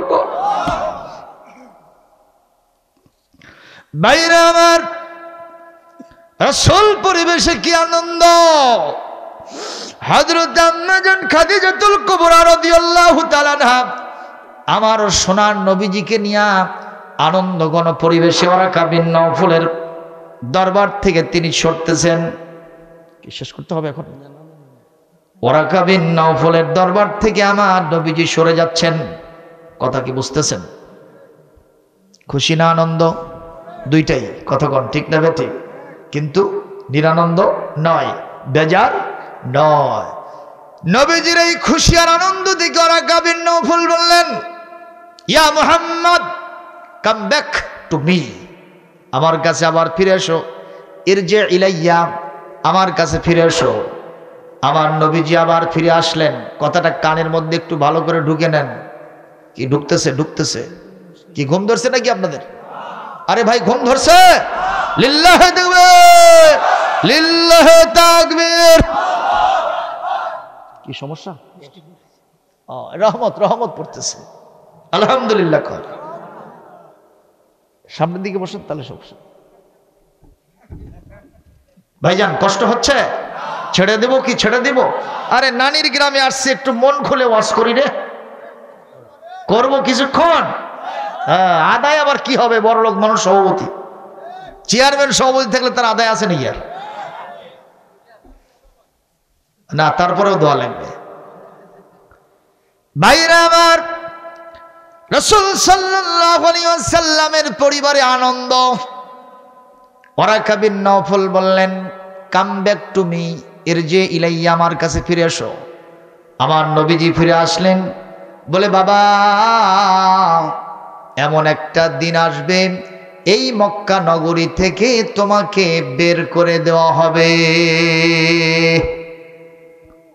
বের হয়ে যাওয়া আর বের করে দেওয়া দুটো এক নাকি? কথা কোনটা কেন? খারাজা ইয়াখরুজু মানে নিজে নিজে বের হওয়া, এগুলো তো আসলে বুঝতে একটু আলেম ওলামা হওয়া দরকার আছে। খারাজা ইয়াখরুজু মানে নিজে নিজে বের হওয়া, আখরাজা ইউখরিজু আরেকজনকে বের করে দেওয়া। মুতাআদ্দি ফেলে মুতাআদ্দি বাবে ফাল যখন হয় তাআদিয়াতের ফায়দা হয়। হুজুর সাহেব কথা কোন না কেন আপনারা?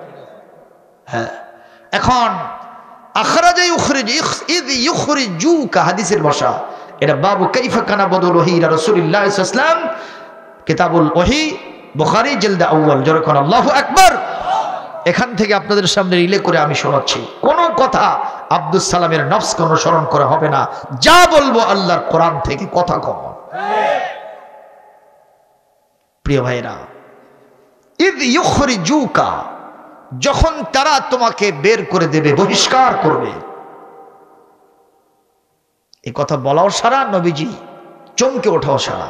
কয় কি, আমি তো মক্কাবাসীর সাথে কোনোদিন খারাপ ব্যবহার করি নাই, আমি তো তাদের হালের গরু পিঠে মারি নাই, আমি তাদের পাকা ধানে মই দেই নাই, বাড়া ভাতে ছাই দেই নাই, আমি কারো কাছে কোনোদিন বাকি খেয়ে টাকা মার দিছি এমনটিও নয়, বরং অন্যের টাকা যদি কেউ পাইতো কেউ দেয় না, সেটা আমি আদায় করে দেওয়ার ব্যবস্থা করেছি। সুবহানাল্লাহ।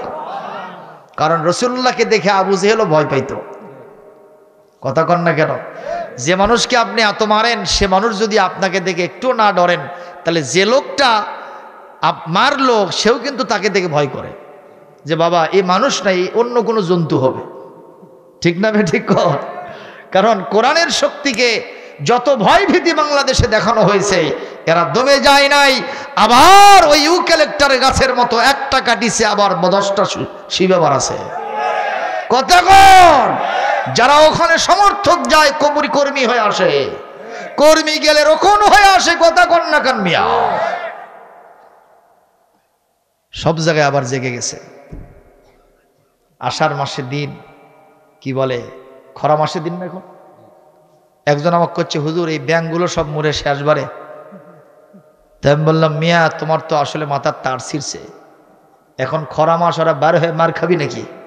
কথা কর, ওরা সব আছে, খালি আষাঢ় মাসের বৃষ্টি হলে হয়, সবগুলো ঘ্যাঙর ঘ্যাং ঘ্যাঙর ঘ্যাং ঘ্যাঙর ঘ্যাং। এ রব্বানি মামা কথা কন নাকি আপনি? কথা বলেন ঠিক না? ঠিক। কোনদিন যদি সময় আসে আল্লাহর রহমতে আল্লাহর দিনের সৈনিকরা আবার বের হয়ে পড়বে, এখনো আছে না নাই? সব জায়গায় আছে, কোনো সমস্যা নাই। কবি বলছেন, কেউ না করুক আমি করব কাজ, কেউ না করুক আমি করব কাজ, কেউ না করুক আমি করব কাজ। আল কোরআনের আহ্বানে দিন কায়েমের প্রয়োজনে, আল কোরআনের আহ্বানে দিন কায়েমের প্রয়োজনে, নতুন করে আবার আমি শপথ নিলাম আজ, কেউ না করুক আমি করব কাজ, কেউ না করুক আমি করব কাজ, কেউ না করুক আমি করব কাজ। কেমন লাগলো? বলি আমিন। আমার রাসূল আটকে উঠলেন, কি বলেন? আওয়া মুখরিজিয়াহুম, আজাজাজি, তারা কি আমাকে বের করে দেবে? বলে বাবা আশ্চর্য হলে কেন? শুনে নাও, বুঝে নাও, সে অনুযায়ী সিদ্ধান্ত গ্রহণ করো। লাম ইয়াতি আহাদুম বিমিসলি মা জিতা বিহি ইল্লা উদি, তুমি যে মিশন নিয়ে পৃথিবীতে আসছো, অতীতে এই মিশন নিয়ে যারাই আগমন করেছে তাদের প্রত্যেকের সাথে শত্রুতা করা হয়েছে। সুতরাং তোমার সাথে যে শত্রুতা করা হবে, এই দেশ থেকে তোমাকে বহিষ্কার করা হবে, বের করে দেওয়া হবে, এটাই 100% সত্য কথা।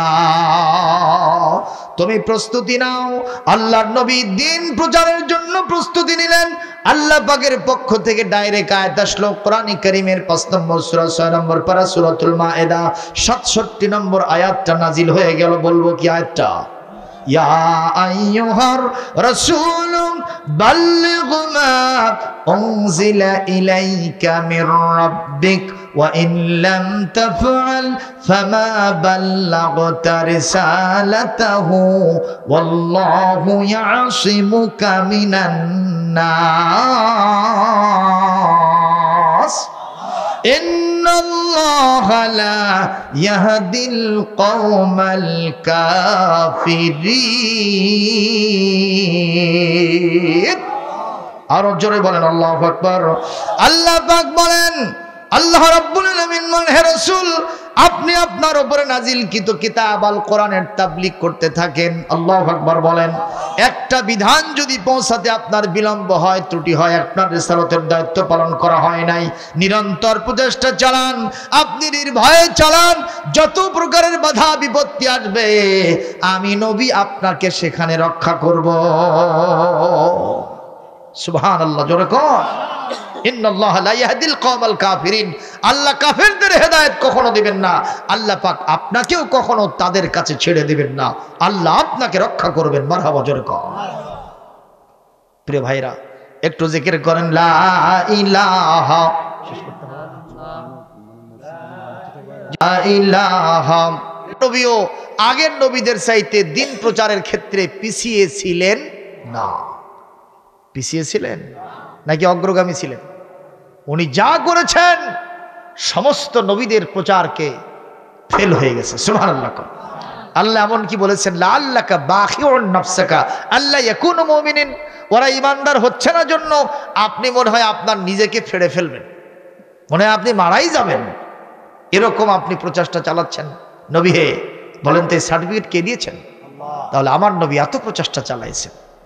এমনকি আজকে মসজিদ প্রতিষ্ঠা হয়েছে, আমরা শুধু গিয়ে নামাজটা পড়ব। এই মসজিদ প্রতিষ্ঠা করার জন্য নবীকে ত্যাগ স্বীকার করা লাগছে কিনা? এই নামাজের সিলসিলা জারি করার জন্য আমার সোনার নবীজির কষ্ট হয়েছে কিনা? দেখেন না, এটা আমার শেষ কথা। নবীজি সাল্লাল্লাহু আলাইহি সাল্লাম হারাম শরীফের সামনে নামাজ পড়ার জন্য দাঁড়ায় গেছেন। কাফের শত্রুরা এসেছে। ওয়ালিদ বিন মুগিরা, সে লিডার, তার সাঙ্গপাঙ্গকে বলল, মুহাম্মাদের এটাই সুবর্ণ সুযোগ, দিস ইজ দ্য মোমেন্ট। সেটা কি? বলে তার চতুষ্পার্শ্বে ভীমরুলের চাকের মতো তার যে সঙ্গী সাথী সাহাবীরা থাকে এখন কেউ নাই। এই সুযোগে তোমরা গিয়া নামাজের মধ্যে তার গলায় গামছা লাগাও। নাউজুবিল্লাহ কবেন না। নবীর গলায় গামছা লাগানো হচ্ছে, তাতে কি আপনারা খুশি হচ্ছেন? একটু জোরে নাউজুবিল্লাহ কোন। কেউ সাহস পায় না, কেউ সাহস পায় না। একজন সাহস পাইতেছে, তার নাম উকবা। কি নাম? আমরা কম হোকবা, কতক্ষণ ঠিক কিনা? এ হোকমা ছাড়া উকবা হতে পারে না। উকবা ইবনে আবি মুআইয়াদ। আচ্ছা, শেষ হয়ে গেছে স্যার।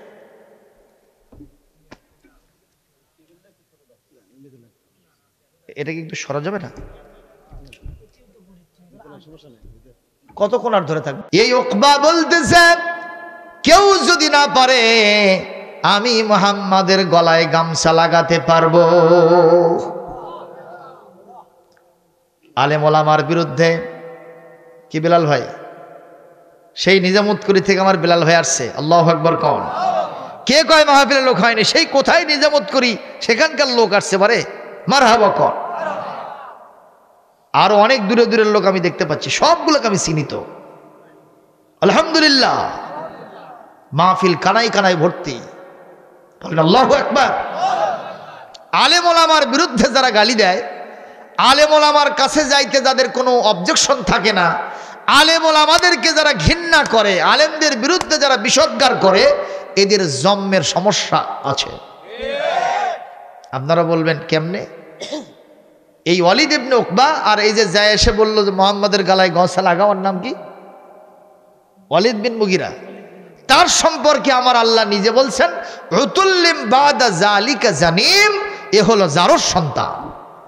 ফতুয়া কার? ফতুয়া কার ফতুয়া গো? আল্লাহ নিজে বলছেন। আপনারা বলবেন নজির কি আছে? ইমাম আবু হানিফা রাহমাতুল্লাহ আলাইহি মাঠের ভিতরে বসে থেকে একটা ফিকার মিটিং করতেছেন, ইলমে ফিকার মিটিং করতেছেন। কথা কি শুনতেছেন আপনারা? ইমাম আবু হানিফা কি ছোট ইমাম না বড় ইমাম? ওনাকে বলা হয় ইমামে আজম। আল্লাহু আকবার, সবচাইতে বড় ইমাম। এখন ছেড়ে দেন, পুরো অসুবিধা নেই। ইমামে আজম আবু হানিফা রাহমাতুল্লাহ আলাইহি তিনি কিসের মিটিং করতেছেন? ইলমে ফিকা। কথা কি শুনতেছেন না আপনারা? ইলমে ফিকার মিটিং করতেছেন মাঠের ভিতরে বসে। তো ছেলেরা বিকেলবেলা ফুটবল খেলে না? অনেকগুলো ছেলে পেলে ফুটবল খেলতেছে। তো ফুটবল আসে, ইমাম সাহেবের সামনে কয়েকজন আলেম বসে আছে, ওই মাঝখানে ফুটবল পড়ে গেছে। যেই না ফুটবল পড়ছে, ইমাম সাহেবকে তো ছেলেরাও চেনে, কথা কন না কেন? সবগুলো বলতেছে বাবা আর যাই হোক তাই হোক, ওই বল নিতে যাব না।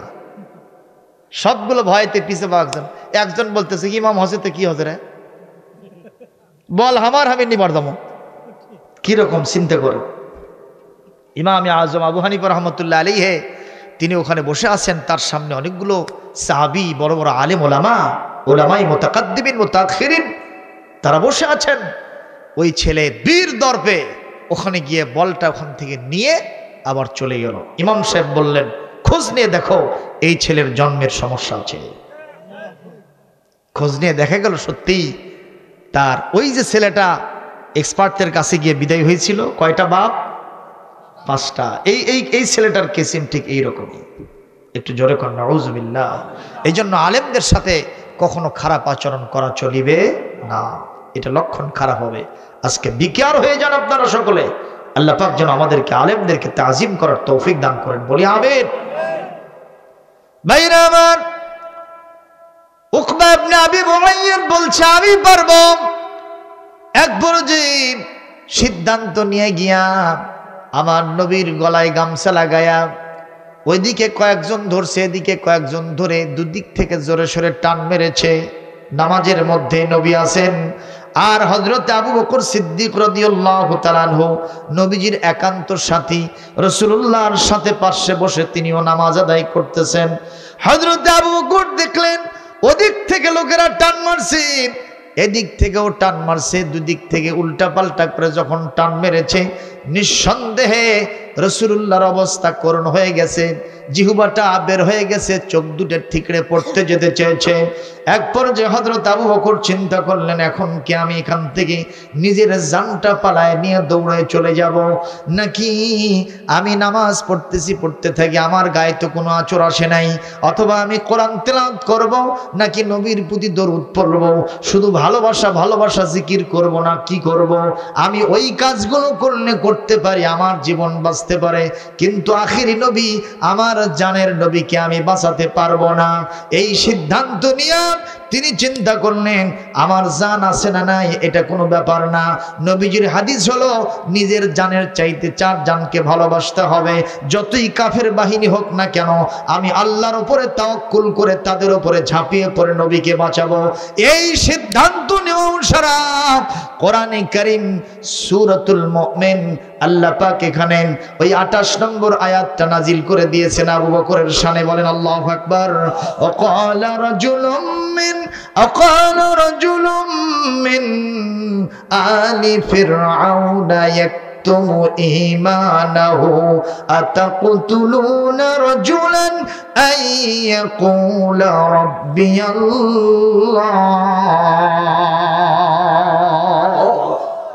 হযরত আবু বকর কান্না করতে করতে এই কাফের বাহিরের উপরে পড়ে গেলেন। কাউকে চর মারলেন, কিল মারলেন, ঘুষি মারলেন, লাথি মারলেন, ওরা সবগুলো চতুর্দিকে দিক বিদিক ছুটে হয়ে পড়ে গেল। আল্লাহর রহমতে আমার সোনার নবীজির জীবনটা বেঁচে গেল।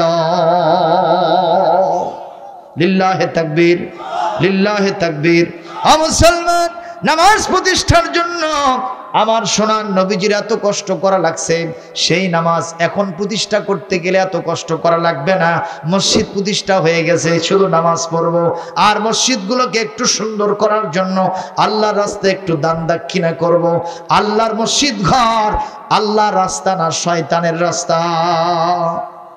যেরকম কি রাস্তা? সেই মসজিদের জন্য আপনারা একটু মেহেরবানি করে দান করবেন। কারা পারেন?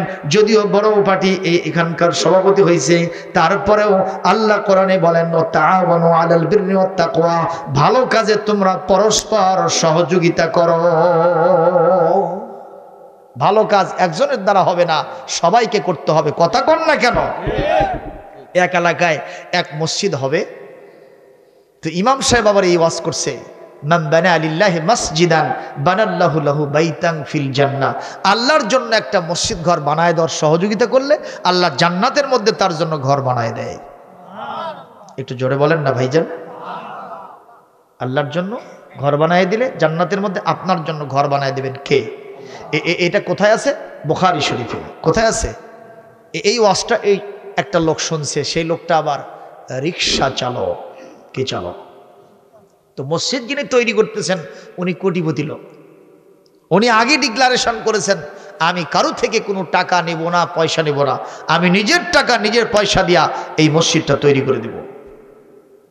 মারহাবা কোন ভাইরা আমার,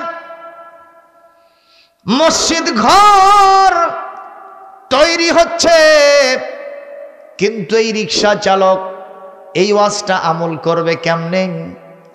একদিন রাতের বেলায় সবার অজান্তে কোটিপতির বাড়িতে গিয়ে বলছে, এ কোটিপতি ভাইজান, আপনি তো মসজিদ বানাবেন, ইমাম সাহেবের ওয়াজ শুনেছিলাম, সহযোগিতা করলে জান্নাতের মধ্যে ঘর হবে।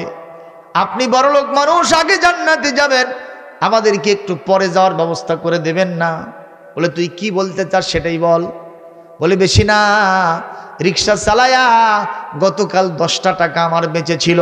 কয়টা? এই 10টা টাকা মসজিদ ঘর বানানোর জন্য আমি সহযোগিতার অংশ হিসেবে আপনাকে দিতে চাই। কোটিপতি নেবে নাকি? জোরে কর। কোটিপতি ঘুম থেকে জাগে তুই ভ্যার ভ্যার করতেছ, আমার ঘুমটা ভাঙলো। কে রে?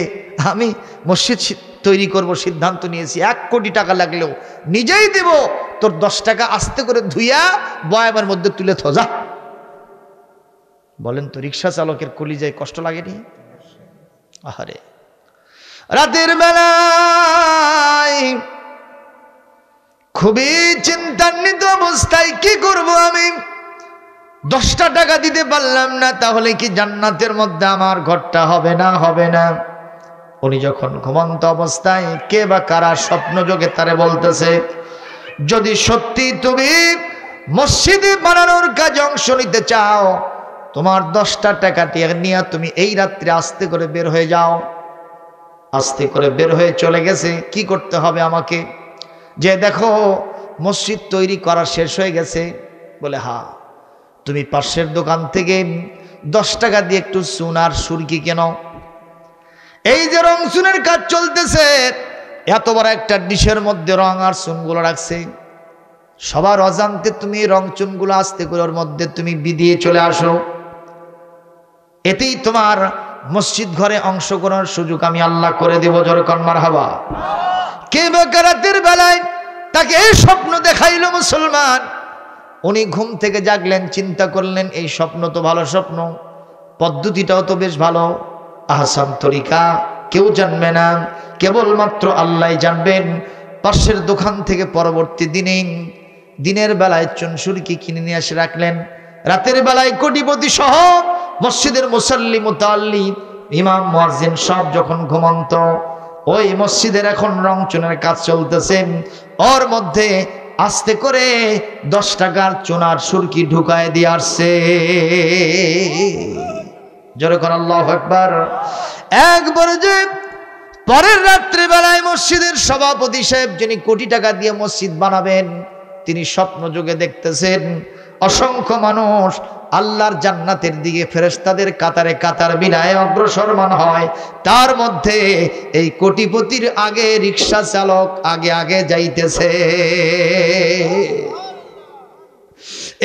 কোটিপতি চিন্তা করলে ও কেমনে জান্নাতে আমার আগে যায়, আমি তো জানি না বিষয়টা কি।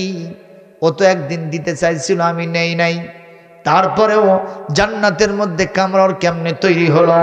ঘুম থেকে জেগে রিক্সা চালকের পা জড়িয়ে ধরে বলে, বলো তো তোমার কি আমল, কেন তুমি আমার আগে জান্নাতে যাইতে পারলে? আমি তো তোমার টাকাটা নিয়েছিলাম না। ও তখন বলতে চায় না, কোটিপতি তখন কিছুতে ছাড়ে না। এক পর্যায়ে দুইজনের মধ্যে মহাবরা হলো। উনি আস্তে করে কানে কানে বললেন, এই ঘটনা বলাও সারা। কোটিপতি আল্লাহর কাছে সেজদা দিয়ে কান্না করাও সারা। উনি চিন্তা করেছেন, আমি যত বড় কোটিপতি হই না কেন, আল্লাহর দিনের কাজে একজন হারি সান্ডাল বেন্না মানুষ হলো, দিন আনে দিন খায়, রিক্সা চালক, শ্রমিক, কুলি মজুর, মেথর, সেও যদি হয় তার 5টা টাকা হলেও মসজিদ ঘরের কাজে সহযোগিতা নেওয়া দরকার। জোরে বলুন ঠিক কিনা? আমি আজকে বলতে চাই, বড়লোক মানুষ আপনারাও তো দান করবেন। যারা এখানে আছেন অত্যন্ত দীনতম কুটিরে বাস করেন, দরিদ্র সীমার নিচে বাস করেন, আপনারাও এই কাজে অংশগ্রহণ করবেন। আল্লাহর রহমতে জান্নাতের মধ্যে ঘর তৈরির ব্যবস্থা কে করে দিবে? একজন দাঁড়িয়ে বলেন, আমি অন্তত 1000 টাকা দেব, বেশি চাই নাই। একজন দাঁড়িয়ে বলবেন, আমি 1000 টাকা বলবো। ও তোর গহনা দিন ফুরাইয়া গেলে যৌবনে লাগবে ভাটি, ওই যে দেখো ডাকিছে তোমায় কবরের মাটি, ওই যে দেখো ডাকিছে তোমায় কবরের মাটি। সন্ধ্যার আগে ডুববে যেদিন বেলা, এক নিমিষে ভাঙবে তোমার সকল রঙের মেলা।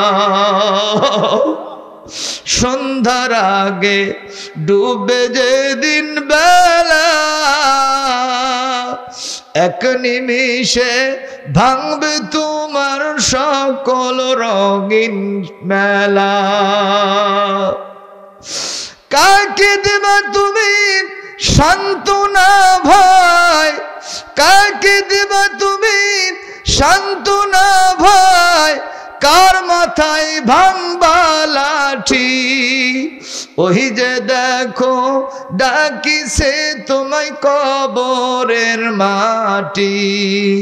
ও তোর গহনা দিন ফুরাইয়া গেলে, গহনা দিন ফুরাইয়া গেলে যৌবনে লাগবে ভাটি, ওই যে দেখো ডাকিছে তোমায় কবরের মাটি। সুতরাং আজকে আমি আপনাদের সকলের কাছে আবেদন জানাবো, মরতে যেহেতু হবেই, কাফের হয়ে মরবো না, বেদিন হয়ে মরবো না, বেআমল হয়ে মরবো না।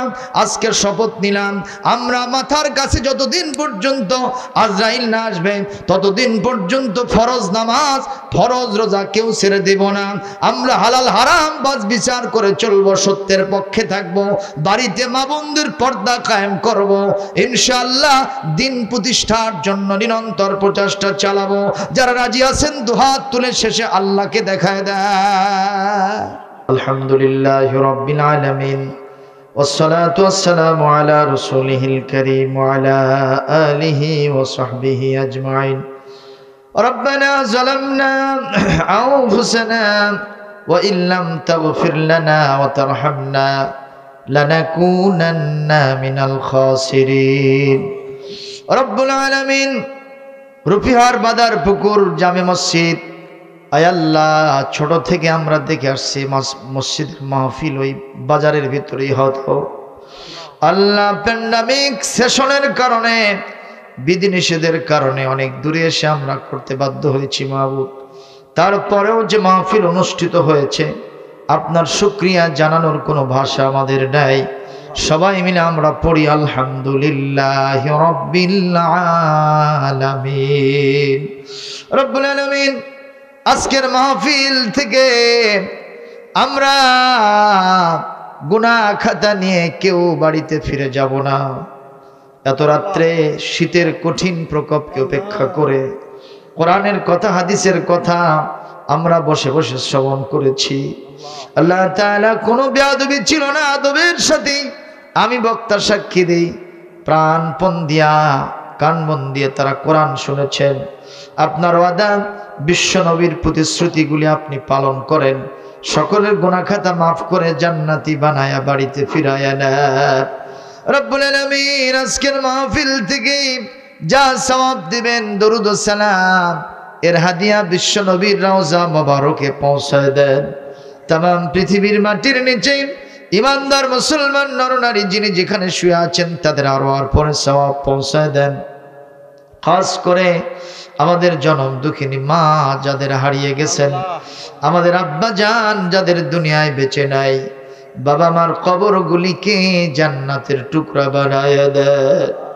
রব্বুল আলামিন বাপ মার কি অবদান এগুলো বলে শেষ করা যাবে না। আমরা মানুষ, আমাদের বুকের চামড়া কেটে বাবা মার জন্য যদি জুতা বানায় দেই, ওনারা যা করেছেন এর ঋণ শোধ করা আমাদের পক্ষে কখনোই সম্ভব হবে না। শুধু আপনার শেখানো ভাষায় আমরা দোয়া করি কলিজা থেকে, চোখের পানি ছেড়ে দিয়ে সবাই পড়েন রব্বিরহামহুমা কামা রব্বায়ানি সগীরা। আল্লাহ তাআলা আমাদের দাদা দাদি নানা নানি ভাই ব্রাদার আত্মীয় স্বজন বিবি সন্তানাদি শ্বশুর শাশুড়ি সহ আমাদের নিকটতম দূরতম আত্মীয় স্বজন যারা কবরে গেছেন আজকের সওয়াব তাদের আরো আর পরে পৌঁছায় দেন। আল্লাহ তাআলা এই গ্রামের কত মানুষকে আমি চিন্তাম, মুরব্বিয়ান আযম, আজকে তাদের কাউকে আমার চোখের সামনে পাই না। কয়জনের নাম ধরে ধরে দোয়া করব। এই গ্রামের অধিকাংশ মুরব্বীদেরকে আমি নানা ডাকতাম, আর মহিলাদেরকে আমি নানি ডাকতাম, কাউকে মামা কাউকে মামি ডাকতাম। আল্লাহর ভেতর থেকে যারাই বিদায় হয়ে গেছেন তাদের সকলের আরওয়ার পরে সওয়াব পৌঁছায় দেন। আল্লাহ শরবতুল্লাহ মন্ডল, মোহর আলী সহ, আমাদের আহমদ আলী সহ, বাহারুদ্দিন সহ যারাই কবরে গেছেন তাদের আরওয়ার পরে সওয়াব পৌঁছায় দেন। মাওলানা মুখলিসুর রহমান আল্লাহ দুনিয়া থেকে বিদায় হয়ে চলে গেছেন, বেঁচে থাকলে কত আনন্দ পেতেন। তার সহধর্মিনী আমার খালাজান, আমার নানি, আমার নানা সহ আরো অনেকেই বিদায় হয়ে গেছেন। আব্দুল জব্বার সাহেব বিদায় হয়ে গেছেন, এরপরে আব্দুল জব্বারের পরে আর অনেকেই চলে গেছেন। মাহবুব আল্লাহ আলহাজ আদ্দাব আলী মাস্টার আমাদের হুজুর সাহেব বিদায় হয়ে চলে গেছেন। আলহাজ আবুল কাসেম সাহেব বিদায় হয়ে গেছেন। আল্লাহ আরো কত মানুষ বিদায় হয়ে গেছেন। নবাব আলী সাহেব দুনিয়া থেকে চলে গেছেন, তার সহধর্মিনী বিদায় হয়ে গেছেন। আল্লাহ আমি অনেকের নাম নিতে পারলাম না, মেহেরবানি করে তাদের সকলের আরো আর পরে সওয়াব পৌঁছায় দেন। আমার আব্দুল সালাম মিতার পিতা মজহার আলী সাহেব দুনিয়া থেকে বিদায় হয়ে চলে গেছেন। আল্লাহ মেহেরবানি করে তার কবরে সওয়াব পৌঁছায় দেন। আল্লাহ তার ফুফু আম্মা দুনিয়া থেকে বিদায় হয়ে গেছেন, তার কবরটাকে নূর দিয়ে মুনাওয়ার বানায় দেন। বিশেষ করে দোয়া করব বাদার পুকুরে মাহফিলের জন্য যিনি সবচেয়ে বেশি ভূমিকা রাখতেন, তেতুলিয়া গাড়ি নিবাসী আলহাজ আব্দুল জব্বার। আল্লাহ বড় দানবীর মানুষ ছিলেন। আজকে তার ছেলে 5 মণ আতপ চাউল দান করেছেন পোলা পাকানোর জন্য। আমি খাস করে দোয়া করি এর সওয়াব তার আব্বা জানের কবরে পৌঁছায় দেন। রব্বুল আলামিন যারা এই মাদ্রাসার কি বলে এই মসজিদের হাল ধরেছেন, আমাদের ইউনিয়নের সম্মানিত চেয়ারম্যান সাহেব, কোথাও যখন মাহফিল হয় না সব বন্ধ হয়ে যায়, আলহাজাতীয় আলিয়া তোয়ার তালুকদার ফজুর সাহেবের ঐকান্তিক প্রচেষ্টায় অনেক দূরে হলেও মাহফিল অনুষ্ঠিত হচ্ছে, এর ফায়দামান হাসিল করার তৌফিক তাকে আপনি দান করেন।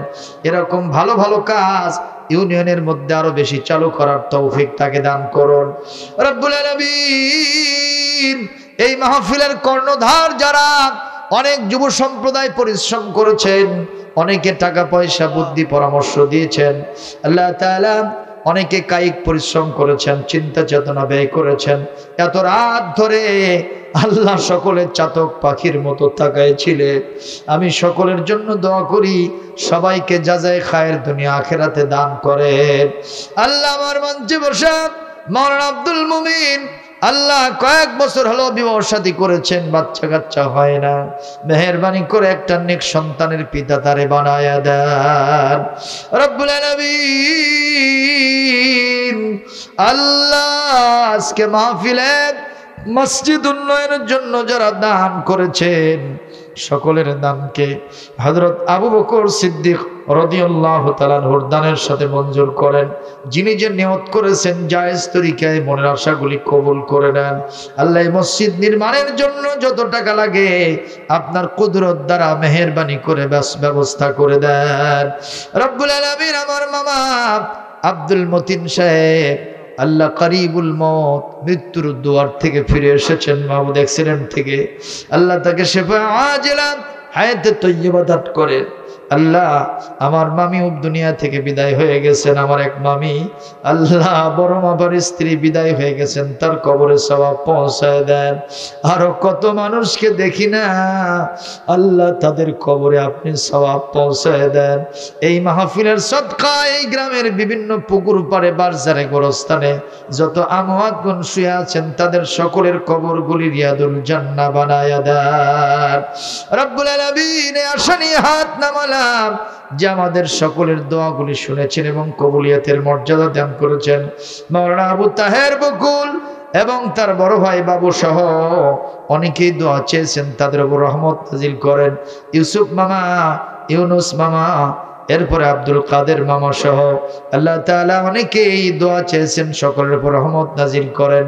রব্বানা তাকাব্বাল মিন্না ইন্নাকা আনতাস সামিউল আলিম وتب علينا إنك أنت التواب الرحيم سبحان ربك رب العزة عما يصفون وسلام على المرسلين والحمد لله رب العالمين واجعل آخر كلمتنا عند الموت لا إله إلا الله محمد رسول